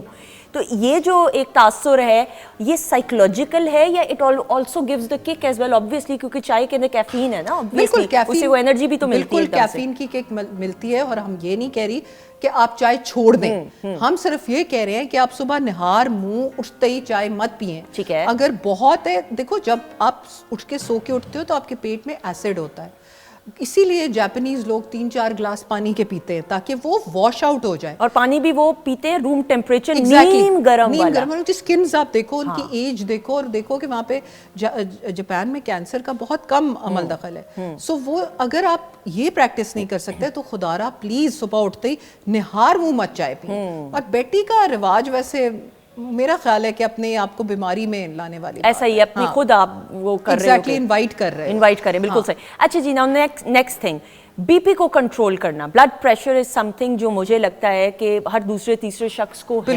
बिल्कुल। और हम में से तो कितने लोगों को मालूम भी नहीं है कि हमें ब्लड प्रेशर का इशू है। तो ब्लड प्रेशर को कंट्रोल करने के तरीके, पहली चीज, ऐसी चीज जिसमें नाइट्रेट्स हो वो ग़िज़ा खानी चाहिए, मसलन गाजर, चुकंदर वगैरह, सलाद के पत्तों का इस्तेमाल। नाइट्रेट्स क्या करते हैं? आपकी खून की नालियों को डायलेट करते हैं, जब वो फैल जाती हैं तो खून का फ्लो इजी हो जाता है। ठीक हो गया। दूसरी चीज़, सॉल्ट से जान छुड़ानी, सॉल्ट नहीं पीना, ठीक है, खाना। सॉल्ट अगर लेना है तो हिमालयन सॉल्ट या पिंक सॉल्ट का इस्तेमाल करें, अपनी हांडियों में भी शुरू कर दें उसको। अमूमन लोग रॉक सॉल्ट लेते हैं, rock salt is not good for health. एक डैश सी सॉल्ट लें, बिल्कुल। एक डैश डाइट होती है, dietary approach to stop hypertension, यानी कि नमक कम इस्तेमाल करना, सैर लाजमी है। आप 15 से 20 मिनट कार्डियो जरूर करें, जिसमें वॉक, स्विमिंग, जॉगिंग जो भी है वो इस्तेमाल जरूर करें। इसके अलावा लंबे सांस लेना, वो आपके ब्लड प्रेशर को नीचे लेके जाता है। जैसे हम एक दिन बात कर रहे थे सुंदर कि हम लोग तो खुल के सांस भी नहीं जिंदगी में लेते, ऐसा ही है। सो गहरे सांस लेने से आपका कोर्टिसोल लेवल, स्ट्रेस हार्मोन कम होता है और आपका जो है ब्लड प्रेशर वो कंट्रोल में आता है। इसके अलावा मीठा एक ऐसी चीज़ है, जब मीठा बहुत ज़्यादा लें मैदे के साथ तो वो भी आपका ब्लड प्रेशर बढ़ा सकता है। और ऑलिव ऑयल में अपनी जो है खाने की कोशिश करें कि ऑलिव ऑयल का इस्तेमाल करें, क्योंकि इससे कोलेस्ट्रॉल कम होता है। बिल्कुल सही। मेरे घर में मेरे वालिद को और मेरे शौहर को, मेरे हस्बैंड को तो बल्कि छोटी उम्र में 30s की एज में ही ब्लड प्रेशर का हो गया था problem, and he didn't take it seriously. फिर वो जब सर चकराना शुरू हुआ, एक अजीब गुस्सा आना शुरू हो गया, फिर जब चेकअप कराया तो पता चला तो बीपी है इस उम्र के अंदर। तो फिर मैंने देखा कि हमने जिस तरीके से एहतियात करना शुरू की कि खाने पीने में ऑयल का कम इस्तेमाल, नमक जो है वो बिल्कुल हमने डिशेस अलग बनाना शुरू कर दी कि भाई अगर, और ये जरूरी है। आप गार्लिक का इस्तेमाल, बिल्कुल ऐसा ही, लहसुन तो बहुत अक्सीर है इस चीज में। तो इसलिए बहुत बेहतर है कि अगर आप इस मर्ज में मुब्तला हैं तो आप एहतियात करें, अल्लाह ना करे बीपी, फिर बहुत सारी और complication. Silent killer, it's a silent killer. Of course it affects your eyes, आपकी किडनीज को मुतासर कर सकता है, आपके सारे सिस्टम, आपके हार्ट को। बिल्कुल ऐसा ही है, हार्ट ऑब्वियसली सबसे मेन। अच्छा जी, नाउ मूविंग ऑन, हम आज क्विक टॉपिक्स कर रहे हैं ताकि तमाम चीज़ों को कवर कर सके। कोशिश करें यूरिक एसिड के बारे में बात करते हुए। अच्छा, अब रोजे भी आ रहे हैं और रोजों में भी लोगों का यूरिक एसिड हाई होता है, इसलिए रोजों से पहले ना यूरिक एसिड जरूर चेक। बिल्कुल, और हाई इसलिए होता है, मैं पहले ही बता दूं, रोजा रखने से नहीं, खुदा ना खास्ता होता है, जो ये खुराकें हम इस्तेमाल कर रहे होते हैं उसकी वजह से। जी डॉक्टर, खुराकें की वजह से, और जो एक डिहाइड्रेशन होती है, क्योंकि जब रोज़े का एक अमल के बाद जब आप खोलते हो रोज़ा, उसके दरमियान में जब आप पानी नहीं पीते ना, तो वो आप अपने साथ जाती करते हो। बहुत सारे लोग रोज़ा खोलते ही चाय से हैं, विच इज रियली रॉन्ग। सो अपने आप को हाइड्रेटेड रखेंगे तो बिल्कुल सही रहेंगे। तो इसलिए रोजे से पहले ये चेक करा ले। 5 टिप्स ये हैं कि आपने ऑर्गन मीट नहीं खाना, मसलन कलेजी, गुर्दा, फेफड़ा, ऐसी चीजें नहीं पाए ओजड़ी। पाए ओजड़ी, हाँ। एग्जैक्टली। अच्छा, दूसरी चीज उसमें यह है कि दालों का कम इस्तेमाल करें, जिसमें चने की दाल कम करें। और जब आप चने की दाल कम करते हैं तो फिर बेसन भी आप कम इस्तेमाल करते हैं, और जब बेसन कम करते हैं तो पकौड़े भी आप फिर कम खाएंगे। ठीक है, तो रह क्या गया बाकी? तो फिर नहीं, और भी चीजें होती है दुनिया में पकौड़ों के सिवा। मतलब मैं दुनियावी लिहाज से कह रही हूँ ना, लोग जज्बाती होंगे, घर में कहेंगे और क्या रह गया। अच्छा जी, नहीं नहीं, अच्छा जी, सुने गौर से जी। हाँ जी, अब गौर से सुनने का भी ख्याल आ गया सुंदर को। अच्छा, एक आपने दालें, एक आपने टमाटर का कम इस्तेमाल करना है, ग्रीन लीफी वेजिटेबल्स कम कर दें, मसलन पालक वगैरह का कम इस्तेमाल करें। और इसके अलावा एक टोटका है, वो ये है कि when you go to the bathroom, अंदाजन द अमाउंट ऑफ यूरिन जो पास होता है वो बाहर आके बाथरूम से पी लें पानी, उतना ही। ओके, ठीक है, ताकि आपकी डिहाइड्रेशन का स्टेटस ना आए। ठीक। तो इसलिए यूरिक एसिड को कम करने के लिए ये बहुत चीजें इंपॉर्टेंट। बिल्कुल सही डॉक्टर साहब। मुझे एक और चीज जी, प्लीज प्लीज। लोग एनर्जी ड्रिंक्स पीते हैं, हाँ, लोग फिजी ड्रिंक्स पीते हैं, जूसेस का इस्तेमाल करते हैं हाई शुगर। हाई शुगर से भी होता है बिल्कुल यूरिक एसिड हाई। बिल्कुल ये सही। चीज बहुत इंपॉर्टेंट। और आपने लास्ट ईयर बताया था रमजान पाकिस्तान की सहरी ट्रांसमिशन में दही खुला, बिल्कुल वो तो जितना आप खाएंगे हाँ, सहरी के वक्त बिलखसूस। हाँ, और हम नेक्स्ट वीक इस पे डिस्कशन भी इंशाल्लाह करेंगे कि जितना खाएंगे उसका फायदा ही होता है। बिल्कुल बिल्कुल प्रोबायोटिक से भरा हुआ है। मतलब इतनी अच्छी ग़िज़ा आप सुबह सवेरे अपने पेट को वेलकम कराते हैं इस चीज से, तो क्यों ना आपकी सेहत that can indirectly also help in dehydration. Indirectly of course even directly it helps in dehydration. बिल्कुल सही। Thank you so much doctor साहब। थैंक यू सो मच जी। आज हमने डिटॉक्स कावा नहीं अभी बताया। ओ प्लीज बता दीजिए। वो ये है कि आपने 5 ग्लास पानी के लेने हैं और आपने 5 लेमन्स लेने हैं, और उनको आपने जब उबाल रहे होगे तो 5 लेमन्स को उसमें निचोड़ लो, उसमें थोड़ी सी लौंग डालो और थोड़ा सा दालचीनी, ठीक, और उसको आप 5 मिनट पकने दो, और उसके बाद फिर आप उसको दिन में पीते रहो थोड़ा थोड़ा। ओके। और ये अगर आपको एसिडिटी, गला खराब, एलर्जी है लेमन से, तो फिर ना। बिल्कुल। और इसका मतलब है पीने का मतलब सिप सिप करके भी पीते रहे। बिल्कुल बिल्कुल, एंजॉय इट। ये नहीं है कि कप पकड़ के तो जबरदस्ती जबरन पीना है कि जी डॉक्टर साहिबा ने कहा सिप सिप लेंगे तो ज्यादा बेहतर होगा। Thank you so much doctor साहिबा। और डॉक्टर फरजीन मलिक से आपकी मुलाकात हर हफ्ते वीकेंड एट होम की लाइव ट्रांसमिशन में होती है। ख़वातीन हज़रत हमारे साथ शबाना मौजूद हैं और हम मेला चरागा के हवाले से गुफ्तगू करें, इसमें तफसील पर गुफ्तगू करेंगे। डॉक्टर सुगरा सदफ साहिबा हमारे साथ मौजूद होंगी। शाह हुसैन का कलाम हम पेश करें आज पूरी नशरियात में। जी बिस्मिल्लाह।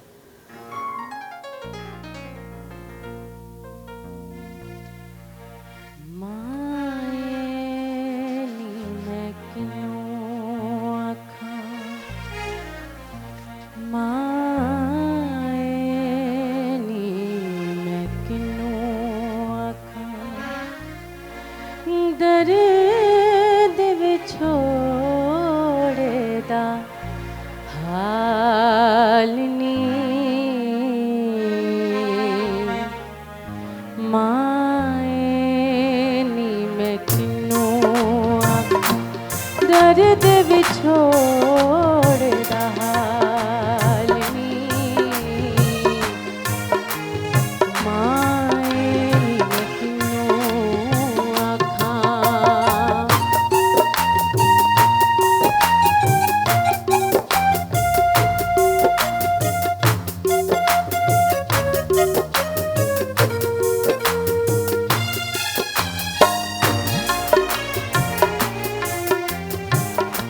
जंगल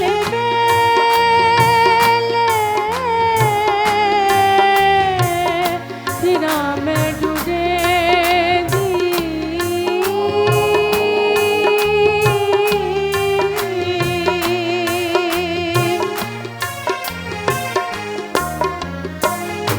जंगल बेले फिरा मैं ढूंढे दी अजे ना पायो लालनी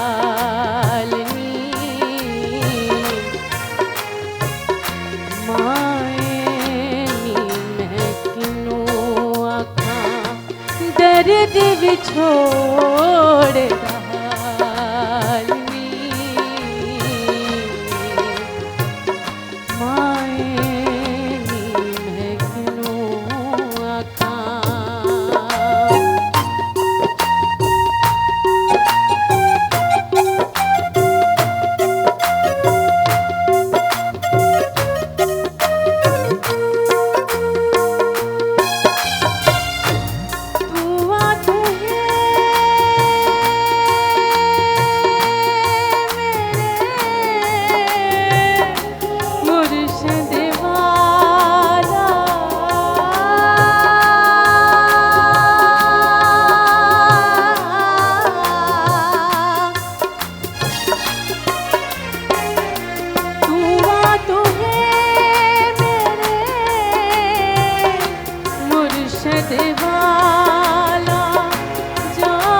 विछोड़े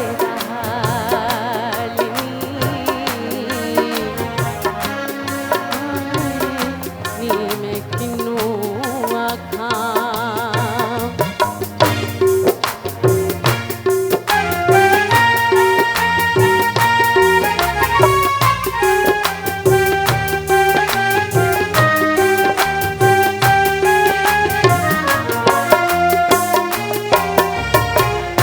कहे हुसैन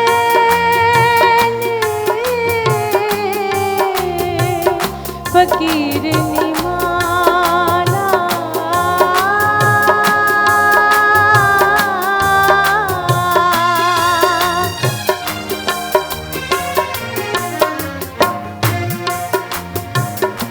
कहे हुसैन फकीर निमाना शो मिले तनिहालिनी मायनी मैं किनू आखां दर्द विछोड़े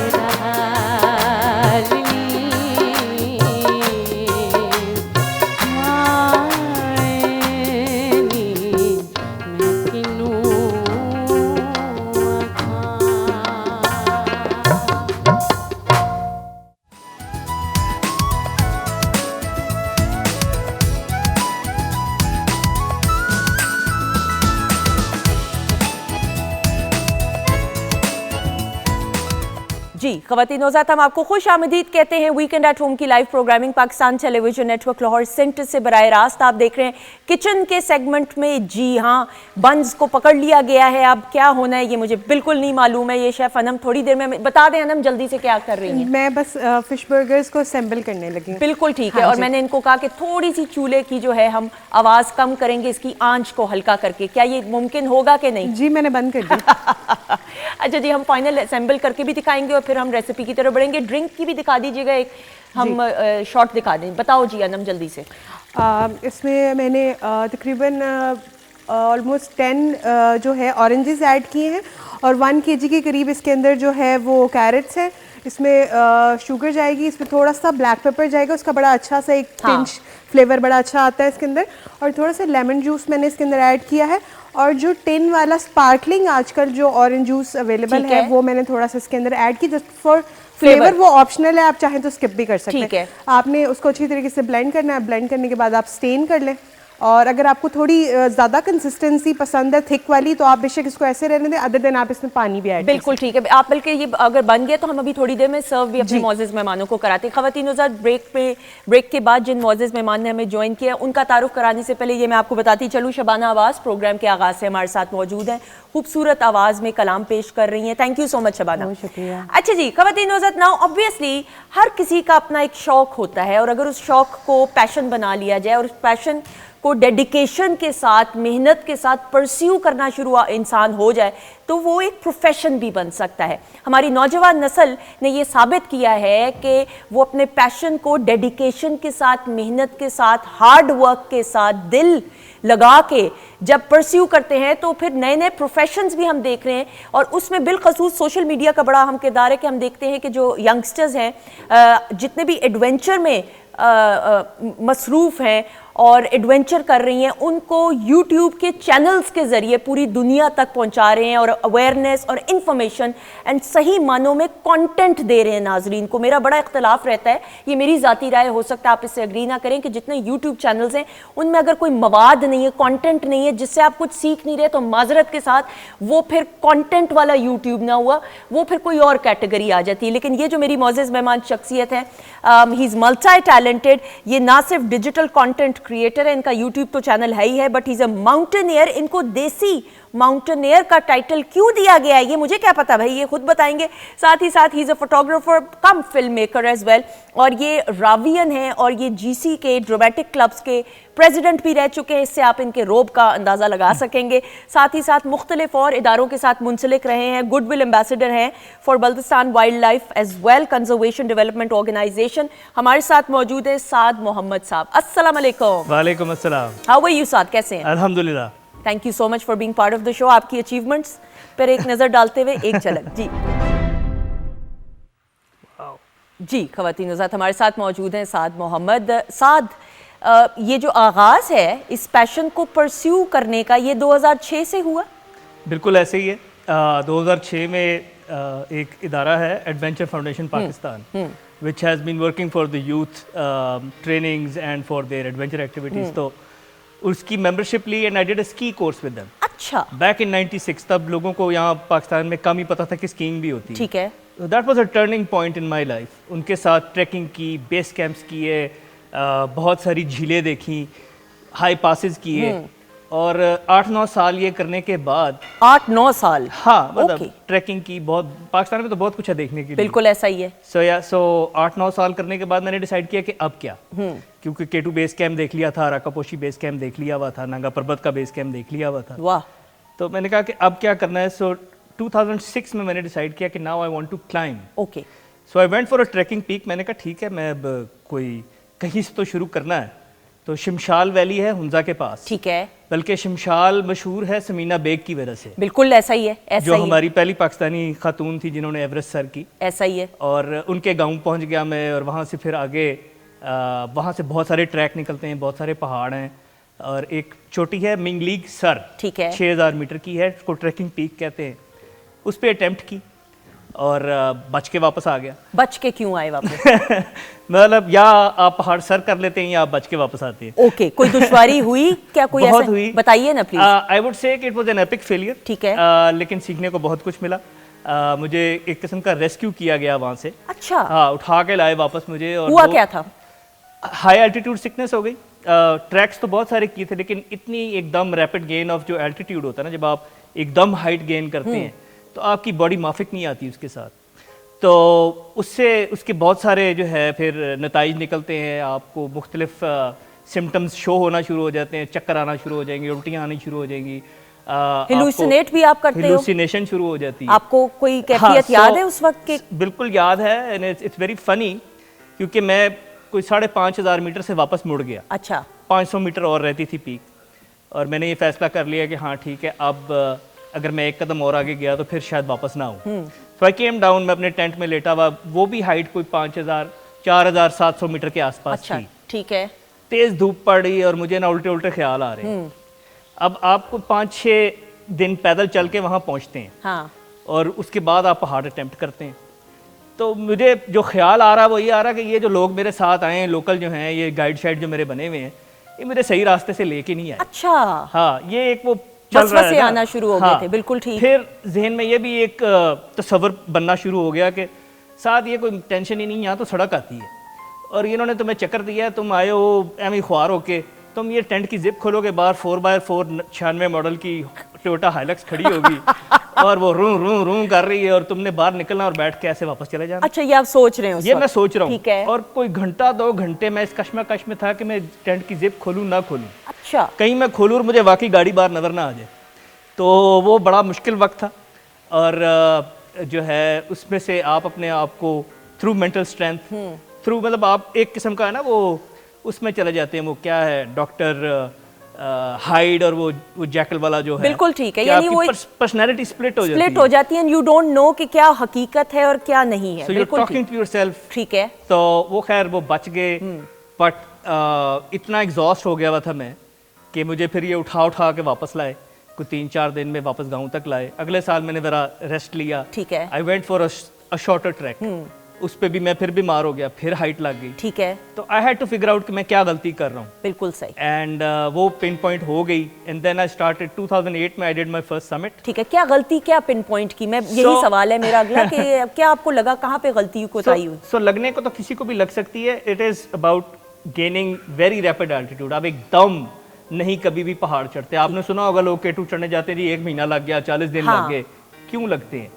you have to establish a base camp, और आपको पहाड़ पे जाके बार बार वापस आना पड़ता है, क्योंकि वहाँ ऑक्सीजन की कमी होती है, आपका केमिकल बैलेंस आउट हो जाता है। एक्यूट सिकनेसेस होती हैं जिसको आप हेप और हेस कहते हैं, हाई एल्टीट्यूड एडिमाज हो जाते हैं। खैर जो शमशाल में हुआ तब मैंने याक की लस्सी पी ली थी। अच्छा। जिसकी वजह से जो है मेरा पेट खराब हो गया और the whole energy went for repairing that stomach. मेरी खुराक बंद हो गई, so it was purely weakness. ठीक है। I should not have climbed more, हाँ, मुझे वापस आ जाना हाँ, चाहिए था, हाँ, लेकिन आई पुश्ड एंड पुश्ड, तो वो काम गड़बड़ हो गया। जबरदस्ती करके तो जबरन किया, तो बिल्कुल बिल्कुल ठीक। अगेन अगले साल भी इसी तरह हुआ, कोई लोकल कोई लस्सी शस्सी मिल रही थी, मैंने फिर पी ली। क्यों, क्या मसला क्या है आपका? बस लस्सी वो क्यों? शौक होता है ना कि जी ये देसी एम तो नहीं लगा हुआ माउंटेन मतलब पहले पी के मसला हुआ, फिर दूसरी दफा पी ली। अब मैं पीता ही नहीं हूँ। हाँ, बहुत अच्छा है। नहीं पिए, लस्सी इज वेरी गुड, लेकिन अभी यहाँ की। हाँ, पहाड़ यहाँ के की लिए लस्सी तो नहीं नहीं। पीता मैं अब। अच्छा जी, फिर क्या हुआ?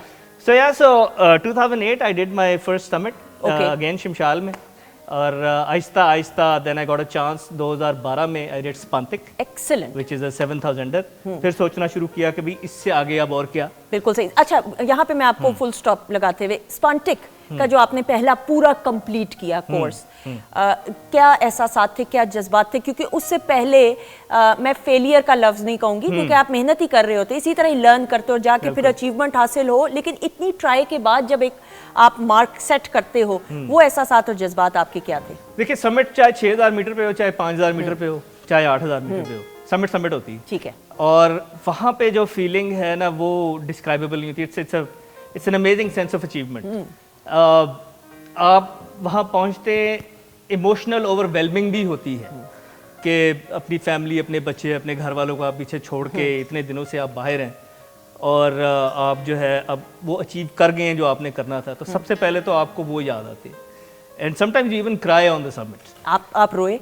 रोए में, not on Spantik but on other mountains, yes. ठीक है। स्पंतिक पे मजेदार बात ये थी कि वहाँ ना एरेंट सिग्नल्स आते थे मोबाइल के from all the way from Hunza. अच्छा, तो we were able to talk back home. Okay. आवाज निकल नहीं थी रही, घर वाले समझ रहे शायद हमारे से उदास हुआ, उदास तो था, लेकिन वो सिग्नल इशू भी था और हाँ, आवाज okay. But it was amazing कि आप पहुंच गए, 10-12 दिन से आप राब्ते में नहीं हैं, आपने फोन किया, बात हो गई, और अब फिर 5-6 दिन आपने राब्ते में नहीं रहना। बिल्कुल सही। तो वो although Spantik was an amazing summit, ठीक है, लेकिन वापसी पे हम लोग स्ट्रैंडेड हो गए and we had to improvise, और हमने रात बाहर -30 में बगैर टेंटों के गुजारी। नहीं तूफान में। रियली? हाँ जी। कैसे? बस वो आप बता इतनी आसानी से रहे हैं ना कि वो मतलब मजाक सा लग रहा है, लेकिन आप वाकई में -30 और जिस तरीके से बगैर टेंट के, क्या क्या बताइए जरा थोड़ा सा। सो देखिए, हम रात 12 बजे निकले कैंप 3 से, विच इज अराउंड 6100 मीटर, और we climbed up to the summit. अगले दिन कोई 12 बजे पहुंचे। मौसम खराब था जब हम निकले हैं। ठीक है। सुबह 7 बजे थोड़ा सा खुला, सूरज निकला, समिट नज़र आई है, और जब आपको समिट नज़र आ जाए तो आपका एकदम स्पिरिट दोबारा जो है आप फ्रेश फील करते हैं कि हाँ ठीक है, वी कैन डू दिस। तो 12 बजे 12 घंटे चलने चढ़ने के बाद आप समिट पे पहुंच गए। अब आपको पता है कि ठीक है वापस जाना है, वापस जाएंगे, कैंप 3 जाएंगे, पानी मिलेगा, खाना बनाएंगे, एंड विल रिलैक्स। लेकिन वापस आते आते मगरिब हो गई। ओके। और फिर मौसम खराब हो गया, and in fact we lost our way. अच्छा, रास्ता समझ नहीं आई, गुम गए। हाँ, एक सेक्शन था जहाँ पे रस्सी से नीचे उतरना था, वो हम आते हुए उतार के ले आए थे कि we needed the rope near the summit. ठीक है, वरना वो निशानी होती है। बिल्कुल बिल्कुल ठीक है, बिल्कुल ऐसे ही है। तो वापसी पे अब वो एक क्रिटिकल पॉइंट था जहाँ हमें रास्ता मिला नहीं। बिल्कुल ठीक। तो गलत सलत नीचे उतर गए, तो हम बजाय अपने कैंप के रास्ते पे जाने के हम थोड़ा सा एक उसके शोल्डर पे उतर गए। ओके। अब बीच में अननोन सारा टेरिटरी है, क्रेवैसेस भी हो सकते हैं, खड्डे भी हो सकते हैं, बर्फ सिरक भी सकती है।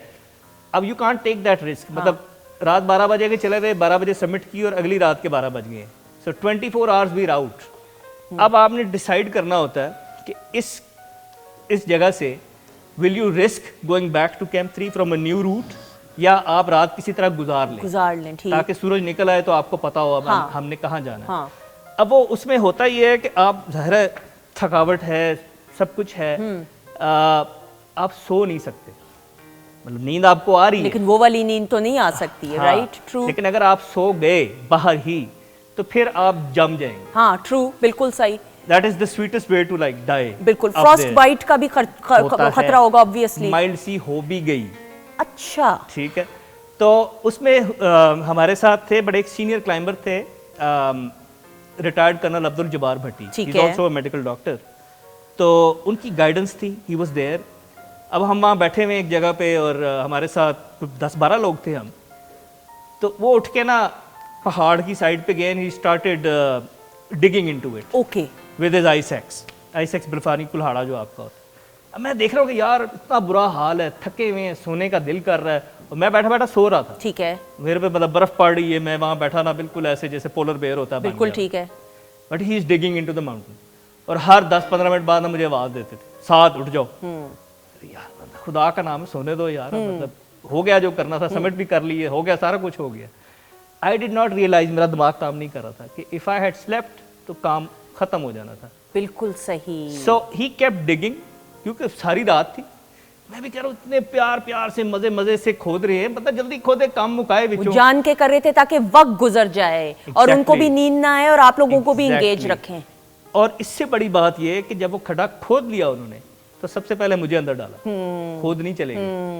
And I call that amazing leadership skills. True true. He could recognise कि ये बंदा इस टाइम बिल्कुल नम हो end पे चुका है। हुआ है, बिल्कुल सही।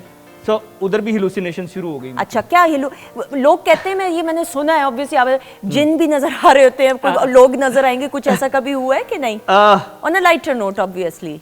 सो वो एक अलग वाकया है, लेकिन इसमें जो हिलुसिनेशन थी ना वो ये थी, so usually if you are aware, तो ट्री लाइन जो है, दरख्तों की जो दरख्त आपको मरी नथिया गली में मिलते हैं, कागान नारायण में मिलते हैं, 4000 मीटर से ऊपर नहीं मिलते आप। ठीक है, ठीक है, उससे ऊपर वो उगते नहीं, सॉइल ही नहीं होती।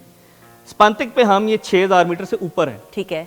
एंड आई वाज इमेजिनिंग या रादर सीइंग कि ये मैं थोड़ा सा आगे होकर दरख्त के नीचे बैठ जाऊं। अच्छा, आपको लग रहा था कि जैसे दरख्त हैं, ये बर्फ पड़ी तंग कर रही है, इधर मैं दरख्त के नीचे बैठ जाता हूँ तो सब ओके हो जाएगा। अब ना वहाँ कोई दरख्त है, लेकिन आपको लग रहा था कि दरख्त ही। अब देखिए खवातीनों ज़ात आपकी, हाँ बिल्कुल सही।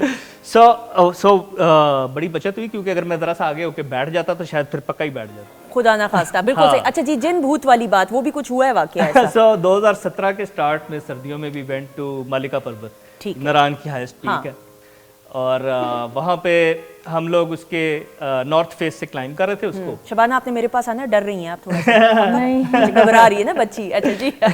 अच्छा, सो वहाँ पे हम 3 लोग गए, और हम में से एक साहब जो हैं जिन्होंने सब ऑर्गेनाइज किया था, जिनकी वजह से हम उस एक्सपीडिशन पे थे, वो वापस चले गए दूसरे दिन ही, और कोई ख़ास वजह भी नहीं बताई।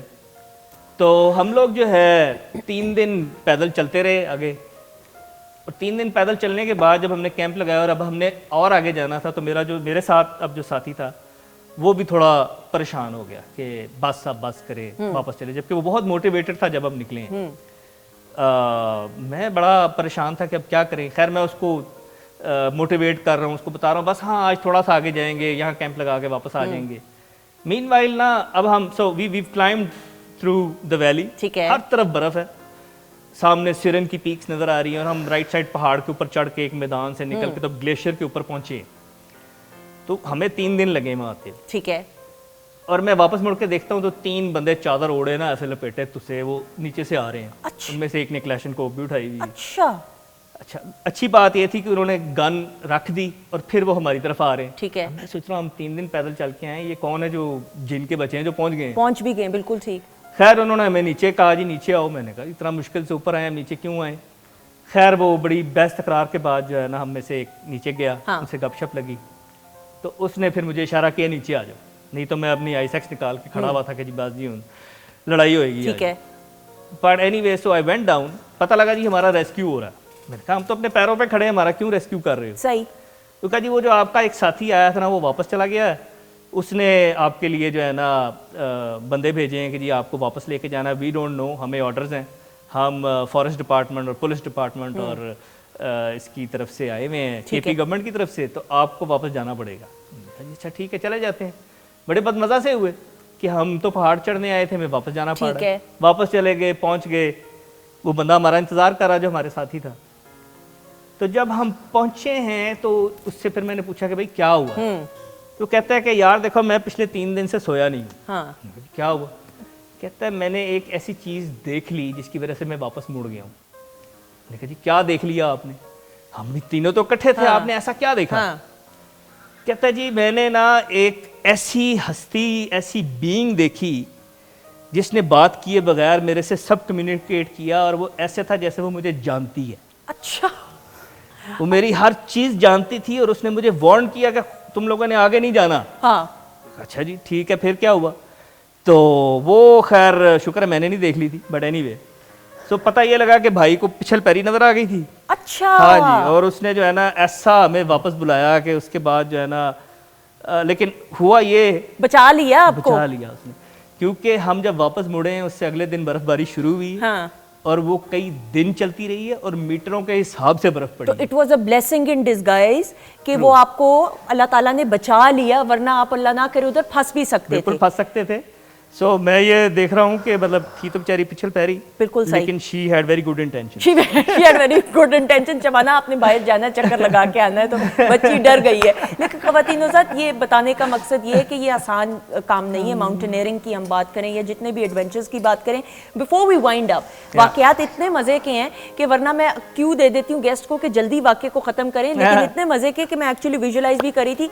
जितने भी यंगस्टर्स हैं, बच्चे बच्चियाँ हैं जिनको माउंटेन क्लाइंबिंग का शौक है, आप उनको क्या टिप्स देना चाहेंगे quickly before we wind up? So I would tell them to look at journeys. अब मेरी एक जर्नी अलग है, शरोज काशिफ को अगर आपने हाँ बिल्कुल ऐसा ही है, हमने प्रोग्राम में कई बार इंटरव्यू भी किया है, ऐसा ही है। So he is an amazing climber. True. और ही स्टार्टेड यंग। हाँ। So start young. हाँ। हर कोई शरोज नहीं बन सकेगा।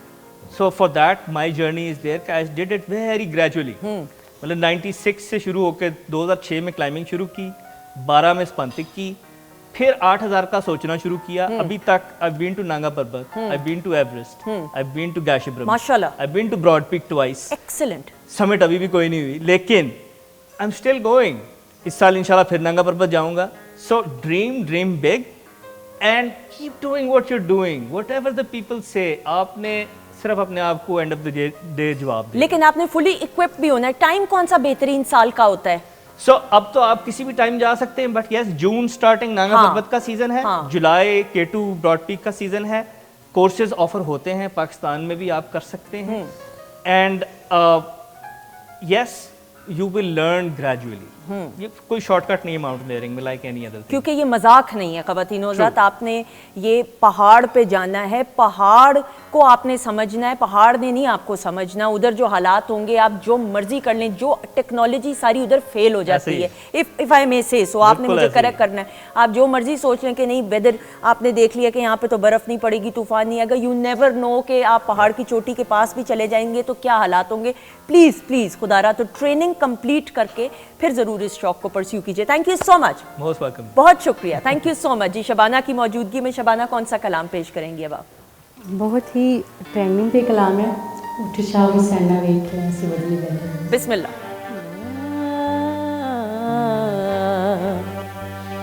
उठ शाह हुसैना वेख ले असी बदली बैठे बे। उठ शाह हुसैना वेख ले असी बदली बैठे बे। साडी जिंद मानी कूकदी असी रुल गए विच परदेस। साडा हरदम जी कुरलावदा साडी नीर वगावे अख। असा जिउंदी जांदे मर गए साडा मौजू होया वक्त। सानू सब समेत डंगदा सानू पल पल चढ़दा जैर। साडे अंदर बैले होब दे साडे जंगल बन गए शहर। असा शो गमा बिच डुबदे साडी रुड़ गई नो पतवार। साडे बोलन ते पाबंदियां साडे सिर लटके तलवार। असा नैना देखो गेड़ के किसी बदतर दिल दी भौं। ए बंजर रान मानड़ी सानू सज्जन तेरी सौ। असा उत्तों शाम जाप दे साडे अंदर लगी जंग। सानू चुप चपीता वेख के पै आखन लोक मलंग।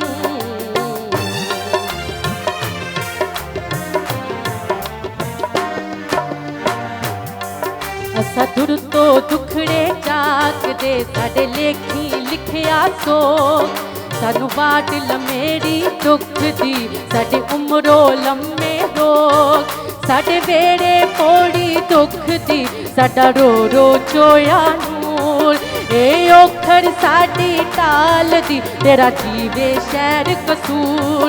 आवे खुसगन दे अबार सा तेरे झंडे आले दी खैर। अज पुत्र बोली दामाद पे आखन रखन वैर।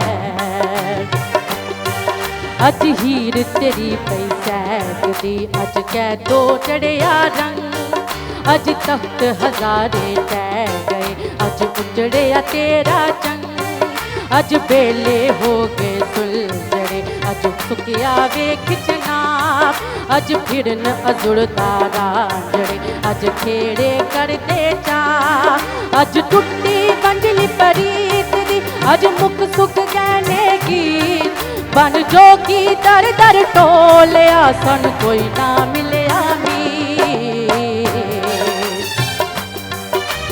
शाह हुसैना वेख लै असी बदली बैठे बेस सद जिन दिन मानी कूक दी असी रुल गए बिच परदेस साडा हर दम जी कुरलावदा साडी नीर वगावे अख असी जिउंदी जान मर गए साडा मातू होया वक्त सानू सप समेत डंगदा साडे बल बल वरदा दे साडे अंदर वेले होप दे साडे जंगल बन दे शहर उठ शाह हुसैना उठ शाह हुसैना उठ शाह हुसैना वेख ले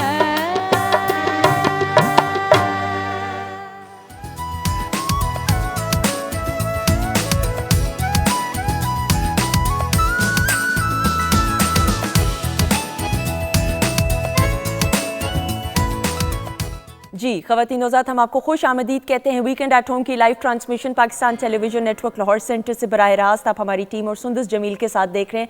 प्रोग्राम के आगाज़ में जिस तरह हमने प्रोग्राम के इंट्रो में ये गुफ्तगू की कि मेला चरागां का आगाज़ हो चुका है और एक दौर ऐसा था, एक वक्त ऐसा था कि लाहौर में दिन कम पड़ जाते थे, इतने फेस्टिवल्स हमारे बचपन में हम देखते थे, इतने मेले होते थे कि एक समा सा बन जाता था और सिर्फ लाहौर के रहने वाले ही नहीं इन मेलों को अटेंड करते थे, दूर दराज के इलाकों से भी स्पेशली लोग पंजाब के दिल लाहौर में आया करते थे और इन मेलों को अटेंड किया करते थे। ये हमारी रवायात का हमेशा से मेले हिस्सा रहे हैं, कल्चरल वैल्यूज़ का हिस्सा रहे हैं। एक दूसरे को एक करने में इन मेलों का एक बड़ा अहम किरदार रहा है। हम अपने बचपन में उर्दू की कोर्स की किताबों की बात करें तो मेला शालामार और मेला चरागां के बारे में ख़ास चैप्टर्स हुआ करते थे, जो मुझे ऐसा लगता है आजकल आई डोंट नो कि अब निसाब में, मेरी बेटी तो अभी छोटी है, उसके निसाब का तो अभी हिस्सा नहीं है, लेकिन हो सकता है अगर निसाब चेंज हुआ है तो उसमें है कि नहीं, लेकिन ये तमाम चीज़ें बच्चों को बचपन से बताना ज़रूरी हैं।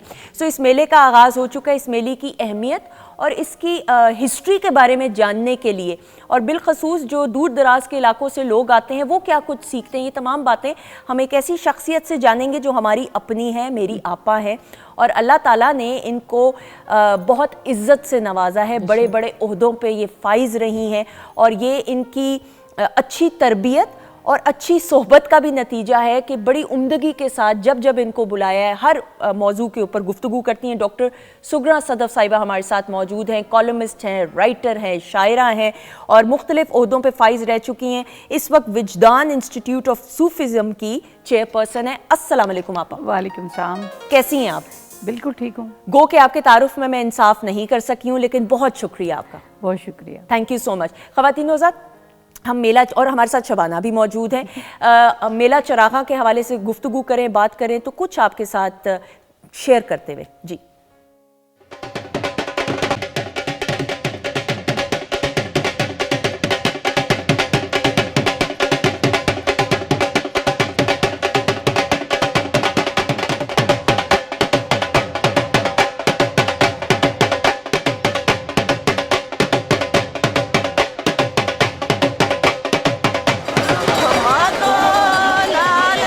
सरकार तेरा बसदा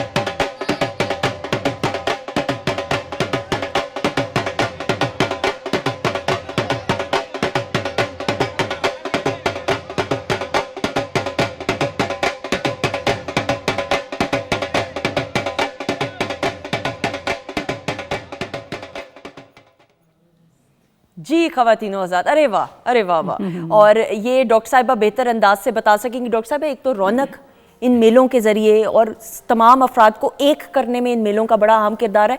मेला चरागा की हिस्ट्री के बारे में मैडम बात करते हैं। जी बहुत शुक्रिया। जिस तरह अभी आपने ये थोड़ी सी झलक दिखाई है और उसमें हम सब मैव हो गए, क्योंकि ज़िंदगी की रौनक सारी वहाँ मौजूद है। और किसी भी मेले का सबसे बड़ा जो एक हम पे अच्छा इफ़ेक्ट होता है वो म्यूज़िक है और रक़्स है। ये दो चीज़ें ऐसी हैं, तसव्वुफ़ में इन्हें बड़ी अहमियत हासिल है कि जब हम कहते हैं कि अपने आप को पहचानना, अपने बातन में झांकना, तो म्यूज़िक और धमाल से या रक़्स से ज़्यादा कोई चीज़ हमें अहम नज़र नहीं आती। इसलिए कि जब आप म्यूज़िक सुन रहे होते हैं तो आपकी रूह जिस तरह तख़य्युल आपका परवाज़ करता है वो किसी और चीज़ से नहीं कर सकता। सही। बाकी मेला चरागा जो है लाहौर का सबसे बड़ा मेला कहा जाता रहा है, और कभी कहते हैं कि ये मेला पूरे लाहौर से बाहर तक फैला होता था। सही। और लोग ना सिर्फ पंजाब बल्कि दीगर इलाकों से भी, दिल्ली तक से लोग यहाँ आते थे, और शाम को सारे घरों के ऊपर चिराग जलाया जाता था। और चिराग जलाना एक वैसे ही देखें रोशनी फैलाना, एक पैगाम देना, इसके अंदर भी एक बहुत बड़ा पैगाम था। और हमारे जो सूफ़ी हैं सुंदस, दरअसल वो हमारे कल्चरल हीरो भी हैं। बिल्कुल ठीक। कि जब ये सारा मीडिया नहीं था, टीवी नहीं था, तो इन्हीं दरबारों पर म्यूज़िक भी होता था, थिएटर भी होता था, कवाली भी होती थी और ड्रामे भी होते थे। वहीं से फ़नकार निकल के आते थे। बिल्कुल सही। और फिल्मों तक जाते थे। और ये जो चीज़ें सारी हैं ये इंसान की तरबियत करती हैं। सही। इंसान को अच्छा इंसान बनाती हैं, क्योंकि हम सब इंसान हैं, फरिश्ते नहीं हैं। हमने हर वक्त अगर मसल्ले पे बैठना है, इबादत करनी है, तो वो फरिश्ते अल्लाह ने पैदा किए हैं। हमारे ज़िम्मे कुछ ड्यूटीज़ भी हैं और एहसासात हैं। हमने रोना है, हमने हंसना है, और वो रोना और हंसना हमें कल्चरल एक्टिविटीज़ से मिलता है। वरना अगर ये चीज़ें ना हों तो फिर हम प्रेशर कुकर बनेंगे और फट जाएंगे और फिर अदम बर्दाश्त होगी। तो मेले इसलिए बड़े अहम उसकी अहमियत रही है। और मैं आपके तवस्सुत ये पैगाम भी देना चाहती हूँ कि इन मेलों को सरकार को ज़िंदा करना चाहिए दोबारा से, क्योंकि सरकार को सरपरस्ती करनी चाहिए। आप देखें हमारी जो शब कदर होती थी, आप तो बहुत छोटी हैं मुझसे, लेकिन हम जो उस पर हल्ला गुल्ला करते थे, जो अनार और बाकी चीज़ें, अब वाले बच्चों को वो चीज़ें पता ही नहीं है। बिल्कुल ठीक। तो फेस्टिविटी ख़त्म हो गई है। हमने बच्चों को कमरे तक महदूद कर दिया है। हमने बच्चों को अपनी ज़ात तक महदूद कर दिया है। हम पब्लिक ट्रांसपोर्ट में सफ़र नहीं करते, हम लोगों से मिलते नहीं हैं, तन्हा होते जा रहे हैं। सही है। तो मेले का मतलब ही है मिलन, यानी लोगों से मिलना। और वहाँ आप मुख्तलिफ तबका फ़िक्र के लोगों से मिलते हैं। आप नौजवान, बूढ़े, जवान, गरीब, अमीर, कोई भी गरीब नहीं है, लेकिन बहरहाल तबके तो हैं, तो सब लोगों से मिलते हैं। और कोई आप में ऊंच नीच नहीं होती। ऐसा ही है। सब इकट्ठे एक बराबर हैं। तो इसलिए इन मेलों को ज़िंदा करने की ज़रूरत है। और शाह हुसैन के साथ ये मेला जुड़ा हुआ है, जो कि पंजाब का बहुत बड़ा शायर है, सूफ़ी शायर है, जिन्होंने वो निज़ाम सारा सेट किया जिस पर बाकी शायरों ने भी काम किया। जिस तरह हीर और रांझे की अक्सर हम बात करते हैं, बुल्ले शाह ने भी उनको इस्तेमाल किया, लेकिन सबसे पहले शाह हुसैन ने कहा कि रांझन रांझन, जो उन्होंने कहा कि मैं रांझा को पुकारती हूँ और मैं ख़ुद रांझा हो गई हूँ। तो इसलिए मेरा ख्याल है कि शाह हुसैन के फ़लसफ़े पे भी बात करनी चाहिए और सोचना चाहिए। उन्होंने थोड़ा सा पैगाम में उनके बारे में बात करना चाहती हूँ जी। कि उन्होंने कहा कि अपने आप को पहचानो। बिल्कुल ठीक है। अपनी ज़ात को अगर आप पहचानोगे तो खुदा को पहचानोगे। फिर दुनिया की बेसबाती कि यहाँ आपने हमेशा नहीं रहना। खेलने की बात करते हैं, खेलना अमल है, क्योंकि वो कहते हैं खेलना, और आखिर पे कहते हैं अगर तुमने अच्छी तरह से अपना काम नहीं किया तो पछताओगे। बिल्कुल ठीक। और फिर दूसरी बात जो उनकी सारी शायरी में है, नहीं तेनू रब ना भुल्ली होर सब कुछ भुल्ली, रब ना भुल्लन जया, यानी किसी भी वक्त आप अपने रब को ना भूलें। और फिर मौलाना रूम ने जिस चीज़ को उनमें नज़र आता है कि जो हमारी रूह है, खुदा की रूह से बिछड़ कर वो इतनी करब और इतने जुदाई का शिकार है। मायने में किन्नू आँखा दर्द अरे। तो ये जो दर्द विछोड़ा ये रूह का है। वाह वाह, जो शबाना ने अभी पेश भी किया। हाँ, कि रूह जो अपने रब से बिछड़ कर, आप देखें दुनिया में आपको बड़े लोग मिलते हैं, वो बड़े खुश होते हैं, उन्हें ज़िंदगी की सारी सहूलतें होती हैं, लेकिन वो दुखी होते हैं। ऐसा ही है। वो दुखी इसलिए है कि रूह अपने वतन वापस जाना चाहती है, अपने रब की रूह में विसाल करना चाहती है। तो रूह की बात सुनना, अपने अंदर झांकना और फिर अमल करना। वो कहते हैं कोई सूफी है या कोई गुनाहगार है, किसी की निजात नहीं है अमल के बगैर। अमल के बगैर, तो अमल करो। बिल्कुल सही। शबाना, आपने भी परफॉर्म किया हुआ है, आपको परफॉर्म करने का मौका मिला, मेला चरागा में, बताइएगा प्लीज जरा। मैंने जब 2012 में मुकाबला किया था ये पिलाक में, तो मैडम सुगरा का सदफ के हवाले से उन्होंने मुकाबला करवाया था, तो वो मैंने विन किया। तो वहाँ से मुझे ऑफ़र आई, ये वहाँ पे मेला लगता है तब शाह हुसैन का, मुझे नहीं पता था। जब मैं गई वहाँ पे इतनी गैदरिंग थी कि वहाँ पे मुझे हीर वारिशा भी पढ़ाई जाती है और वहाँ पे मुकाबला किया जाता है, और इतने बड़े अवार्ड्स थे, ठीक है। वो जो कप नहीं होते वो सिल्वर के और दूसरे के पित्तल के कप। तो तब मैंने जब विन किया था ना, उन्होंने मुझे गोल्ड का एक ब्रेसलेट भी दिया था, और इतना बड़ा विन, वो मग मुझसे उठाया नहीं जा रहा था, वो इतना बड़ा कप सा था जो उन्होंने मुझे दिया था। और हर साल तकरीबन 6 साल वहाँ पे जाके मैंने परफॉर्म किया और लोगों से बहुत प्यार मिला। फिर उन्होंने हीर वारिशा पढ़ाना बंद कर दिया, तो अब मैं नहीं ही जाती, लेकिन स्टार्टिंग मैंने वहाँ से किया। सही। अब आप 6 साल जो प्रोग्राम, ठीक है, 6 साल आप गई, क्या माहौल उधर, जो जिस तरह मैंने वीडियो में भी देखा है, हंसते हुए जैसे उन्होंने दिखाया था ना वैसे ही है। और लोग आते हैं जोश के साथ, वहाँ पे चिराग जलाते हैं और अपनी मन्नतें मानते हैं, वहाँ पे मन्नतें पूरी भी होती हैं। बिल्कुल सही।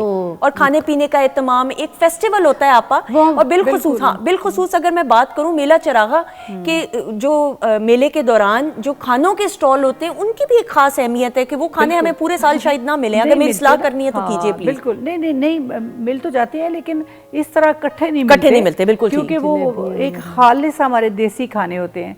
और मैं समझती हूँ बच्चों को लेकर जाना चाहिए, बच्चों को पता चलना चाहिए हमारी कदरें क्या हैं, हमारे मेले क्या हैं। और पंजाब के मेलों की वजह से पंजाब की सकाफत पर और पंजाब के समाज पर बहुत मस्बत असर रहा है। और अब जब से ये मेले हमसे बिछड़ गए, हम भी बदलते जा रहे हैं, इसलिए इन मेलों को ज़िंदा करने की ज़रूरत है। और वो मेला जो कि सिर्फ मज़ार तक महदूद हो गया है, उसे पूरे शहर में लेकर आना चाहिए। बिल्कुल सही, इसकी बड़ी ज़रूरत है। बिल्कुल सही। आपा, हम सूफ़ी शोरा की बात करते हैं और फिर अपनी कल्चरल वैल्यूज़ और रिवायात की बात करें, जिस अंदाज से सूफ़ी शोरा ने, हर किसी ने अपनी अपनी जिम्मेदारी को समझते हुए लोगों को अपनी तरफ माइल करके कायल किया और फिर माइल किया। मुझे थोड़ा सा बताइएगा कि ये तमाम चीज़ें जो हैं हमारे बच्चों को बताना और इसकी जो अहमियत है हमारे माशरे में, उस पर रोशनी डालते हैं। जी बिल्कुल, मैं समझती हूँ कि सिंध में सूफिया के हवाले से बहुत काम हुआ है, और पंजाब में या दीगर सूबों में इस पे ज़रूरत है कि हम अपने निसाब का हिस्सा बनाएं। बिल्कुल ठीक है। आप देखें, जब तक किसी चीज़ को अपने निसाब का हिस्सा नहीं बनाते, मैं और आप माएँ हैं, हम कितने दिन बच्चों को ये बात बताएंगे, क्योंकि बच्चों के पास बहुत काम होता है करने वाला। और फिर आपके टीवी के और मीडिया के तवस्सुत अब रोज़ाना आप मुख्तलिफ प्रोग्राम देखते हैं, सारे सियासी प्रोग्राम होते हैं, उनमें कुछ ऐसे प्रोग्राम होने चाहिए बिल्कुल ठीक, जो कि खुसूसन इन सूफिया के हवाले से हों, क्योंकि ये हमारे असल हीरो हैं। इन्होंने जो बातें बताई हैं वही हमें निजात दिला सकती हैं, क्योंकि इनकी बातें जो हैं वो वही हैं जो हमारे रब ने बताई, जो हमारे नबी पाक सल्लल्लाहु अलैहि वसल्लम ने बताई। लेकिन इन लोगों ने अमल करके वो बताया, इन्होंने सिर्फ ज़बानी बात नहीं कही, इन्होंने अमल करके बताया। तो हमारे पास हमारे सामने एक नमूना है। तो मैं समझती हूँ कि इनकी जो कदरें हैं, इनके जो दुश्मन मरे थे खुशी ना करिए सजना में मर जाना, एक मिसरे में आप देखें कितना बड़ा पैगाम है। तो ये पैगाम जो है बच्चों को बताना चाहिए ताकि वो अच्छे इंसान बने। और आपके और मेरे अंदर, हम सब के अंदर खैर भी है, शर भी है। तो अगर हमने खैर को उजागर करना है, एक्टिवेट करना है, तो फिर हमें सूफिया के कलाम और सूफिया के पैगाम की तरफ तवज्जो देनी चाहिए। बिल्कुल सही। आप पंजाबी शायरी में शाह हुसैन की जो अहमियत है उसके बारे में गुफ्तगू करते हुए और उनकी जो एक कंट्रीब्यूशन रही, काविश रही, उसके बारे में बात करते हैं। जी बहुत, मैं समझती हूँ कि पंजाबी शायरी में शाह हुसैन का आप देखें 16वीं सदी का ज़माना है और बहुत ही एक पूरा शुभ वो ज़माना है, अकबर का दौर है। और जिस तरह बरसगीर के हालात थे और 16वीं सदी में ही उनका विसाल हो गया था, और उस अहद में जिस तरह की शायरी उन्होंने की, इलामतें उन्होंने अपनी ज़मीन से ली। हीर और रांझा की सबसे पहले इलामत उन्होंने इस्तेमाल की, बजाय उसके कि फ़ारसी शायरी या बाकी शायरी से वो चीज़ें लेते हैं, उन्होंने अपनी शायरी से इलामतें ली काफियाँ लिखी और काफियों के साथ उन्होंने रागों के नाम तक दिए। सही। और ये भी बड़ी बात थी। और मैं समझती हूँ कि शाह हुसैन का और तानसेन का तकरीबन एक ही ज़माना था और अकबर बादशाह के दौर में तानसेन काफ़ी अरसा लाहौर रहे। तो शाह हुसैन का तकरीबन 1599 में इंतकाल हुआ है और तानसेन का 1588 में। तो इन्हें कुछ वक्त इकट्ठा गुजारने का मौका मिला होगा। और शाह हुसैन के अंदर जितना हम मौसीकी का शऊर देखते हैं वो ऐसे नहीं आ सकता। बिल्कुल सही। तो इस हवाले से मैं समझती हूँ कि उनकी जो शाह हुसैन की जो लिसानी हवाले से अहमियत है वो भी बड़ी मुसल्लम है और जो उनका उसमें फिर पैगाम है, क्योंकि हम किसी की अदबी हैसियत से ज़्यादा सूफिया के कलाम पे तवज्जो देते हैं कि उन्होंने कहा क्या है। तो उन्होंने जो कहा अमल करना। अब सबसे बड़ी बात है, शुरू में आप देखें एक छोटी सी काफ़ी अगर आप देखें जिसमें वो कहते हैं कि अपना तारफ़ करा रहे हैं कि मैं हुसैन जुलाहा हूँ, तो ना घर बारी ना मुसाफिर ना मैं मोमन ना काफर, यानी अपनी तारीफ करें कि मैं जुलाहा हूँ और मेरा घर बार भी नहीं, मैं मुसाफिर भी नहीं हूँ और मैं मोमन भी नहीं हूँ, काफर भी नहीं हूँ। यानी ये एक ज़ाहिर परस्तों पर चोट थी कि जो अपने आप को बड़ा समझते थे उस दौर में। और फिर आगे जाके जो उनके और 4 लाइनों में एक काफ़ी है, उसमें वो कहते हैं कि तुमने क्या किया है इंसान, तुमने ना चरखा काटा ना सूत को ठीक किया ना तुमने कुछ बनाया, आगे जाकर क्या जवाब दोगे। तो चरखे का बड़ा उन्होंने इस्तेमाल किया है, जो बाकी शायरों ने भी इसको फिर अपनी शायरी में इस्तेमाल किया है। और चरखा आप देखिए अमल से है, बिल्कुल ठीक, क्योंकि चरखा जो है, चरखा काटना दरअसल अमल करना। और इस दुनिया में फिर एक बड़ी बात सुंदर सुन की है कि उन्होंने अपनी शायरी में औरत की ज़ुबान में खुदा से मुखातिब हुए। सही, एक तरह से ये औरत की बर्तरी साबित करने का था, औरत की बड़ाई साबित करने की। उस मुआशरे में औरत को पीछे धकेला जा रहा था रस्म और रिवाज के हवाले से, मसाइल के हवाले से। तो उन्होंने औरत बनकर अपने रब से बात की, अपनी ज़ात की नफ़ी की। और दूसरी बात यह है कि औरत जिस तरह नाज़ो अंदाज से अपने शोहर से बात करती है, उन्होंने अपने रब से बात की, उसकी वजह ये थी कि आम बंदे को समझ आए। बिल्कुल ठीक। अगर आप बहुत सकील ज़बान में बात करते हैं तो आम बंदा नहीं समझ सकता। तो ये इस तरह मैं समझती हूँ कि शाह हुसैन का जो सफ़र है, जो प्लेटफॉर्म है, जो मोटरवे उन्होंने बनाई है, फिर बाकी ने उसी पे सफर। और औरतों के हवाले से गुफ्तगू आप करते हुए, तो वो दौर था कि जब औरत, वही आप बात कर रही हैं, बिल्कुल वो स्टैचर नहीं था। बिल्कुल सही। तो और उसके बाद आपा फिर इनके लिखने के बाद इन्होंने जो ट्रेंड सेट किया, उसके बाद फिर जितने शोरा थे जो इनके बाद है, उन्होंने भी इसको फॉलो किया। बिल्कुल ज़ाहिर है उनका अपना अलग रंग भी है, लेकिन उन्होंने इस्तिफादा किया। और जिस तरह वो कहते हैं कि चंगियाँ मंदियाँ या चंगियाँ साहिब तेरी बंदियाँ, तो ये एक नफ़ी है अपनी ज़ात की कि मैं जो कुछ हूँ अपने रब का हूँ। और इसी तरह सज्जन दे हाथ बाँ साड़ी क्यों का राखा छड़वे अड़िया। अब ये देखें, इसमें एक रुमानवियत भी है, मोहब्बत भी है कि कलाम ऐसा ही नहीं होता कि आप उसमें इतना फ़लसफ़ा गहरा हो कि आपके दिल पे असर ना पड़े। इस कलाम की खूबसूरती ये है कि आप इसको गाते हैं तो आपको मज़ा आता है, आप इसको सुनते हैं तो मज़ा आता है, और आप इसके जो मतलब समझते हैं तो फिर आप पर हकीकत खुलती है कि असल चीज़ है क्या, दुनिया क्या है, कायनात क्या है और उसमें इंसान का मुकाम क्या है। बिल्कुल सही। आपने तो स्पेशलाइज इस फील्ड में की है। ऑब्वियसली हम सूफ़ी शोरा की बात करें, हर सूफ़ी शोरा का एक अपना ख़ास मकाम है, उसको नज़रअंदाज नहीं बिल्कुल किया जा सकता। जितना आपने पढ़ा, जितना आपका तजुर्बा रहा, जितने बड़े बड़े ओहदों पे आप फाइज रही हैं और अब भी हैं अल्हम्दुलिल्लाह, कितना काम हुआ है इन सूफ़ी शोरा की ज़िंदगी के हवाले से, इनकी प्रोफेशनल कैपेसिटी में कितनी किताबें शाया हुई हैं, और आपको क्या लगता है कि लाइब्रेरीज़ की हद तक ही ये महदूद हैं या लोगों तक आम रसाई भी है?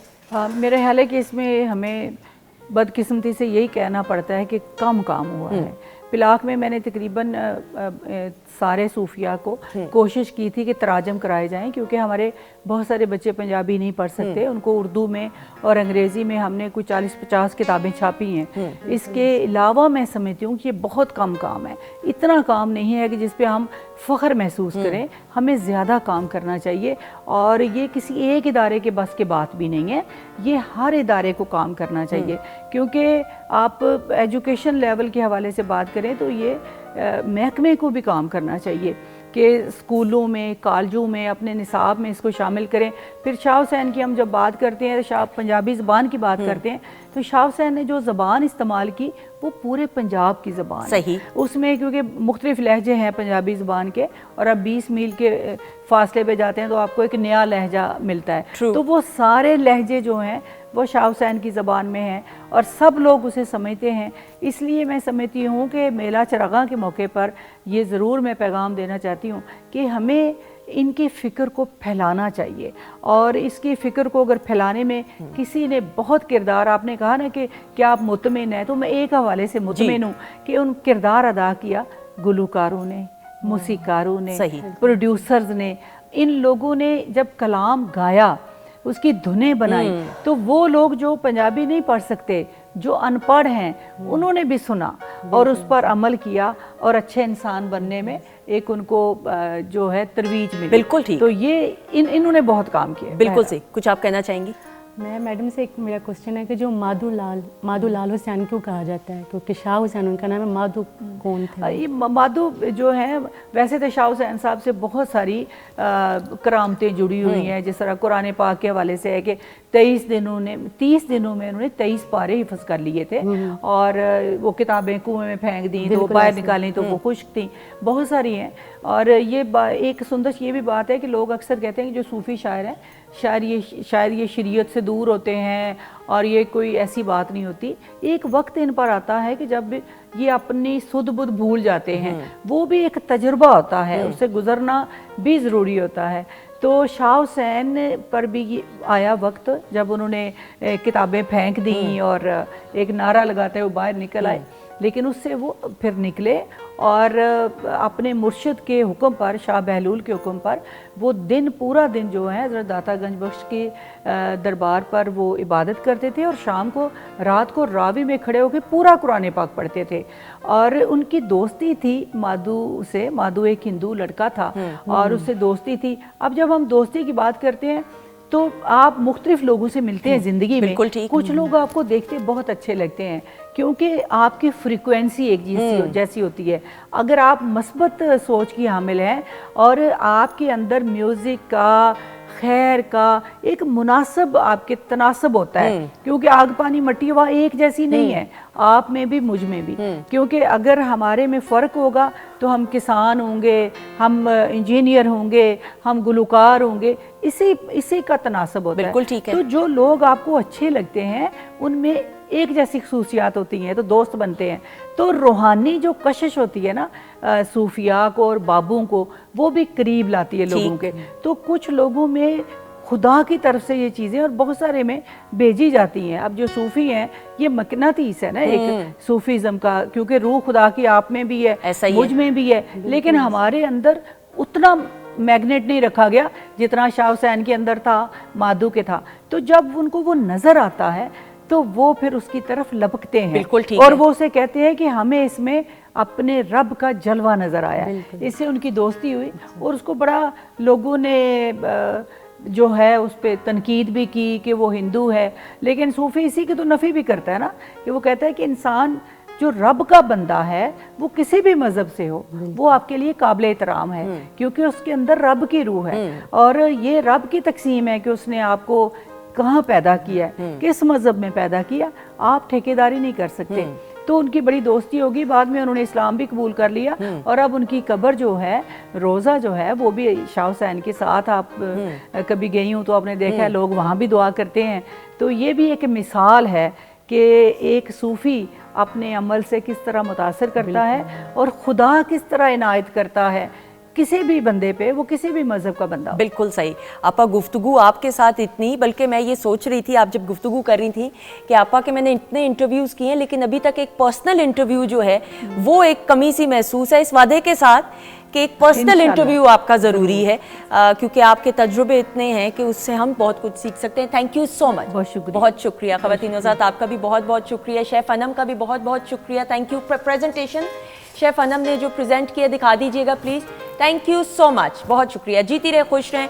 शबाना आप क्यों मुस्कुरा रही हैं? मैं वो मैंने ना गुफ्तगू अच्छी मैंने इनको मना किया था ड्रिंक अभी लाइव सिंगिंग करनी है, तो अभी आपने नहीं पीना, उसके बाद पीना है, जबकि हमने ड्रिंक पी है, बहुत अच्छी लगी। Thank you so much Shabana, आपका भी बहुत शुक्रिया। जीते रहें, खुश रहें। ख़वातीनो ज़ात आपका भी बहुत बहुत शुक्रिया। इंशाल्लाह ज़िंदगी रही तो कल आपसे मुलाकात रहेगी। अपना बहुत सारा ख्याल रखिएगा। हमारी तरफ से खुदा हाफिज़। लेकिन जाने से पहले जी शबाना,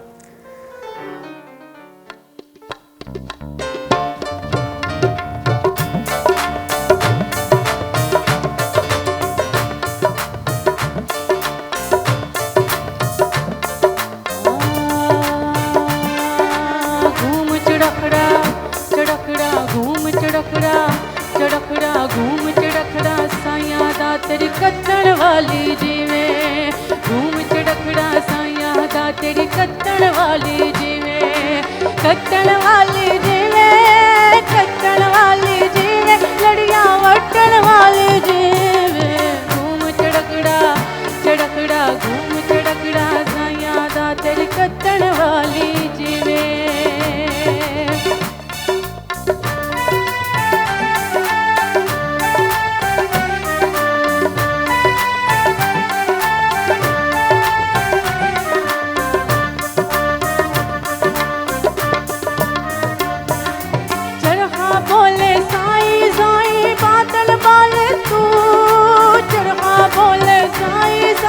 बादल बोले तू, कहे हुसैन फकीर निमाना, कहे हुसैन फकीर निमाना, मैं नहीं सब तू।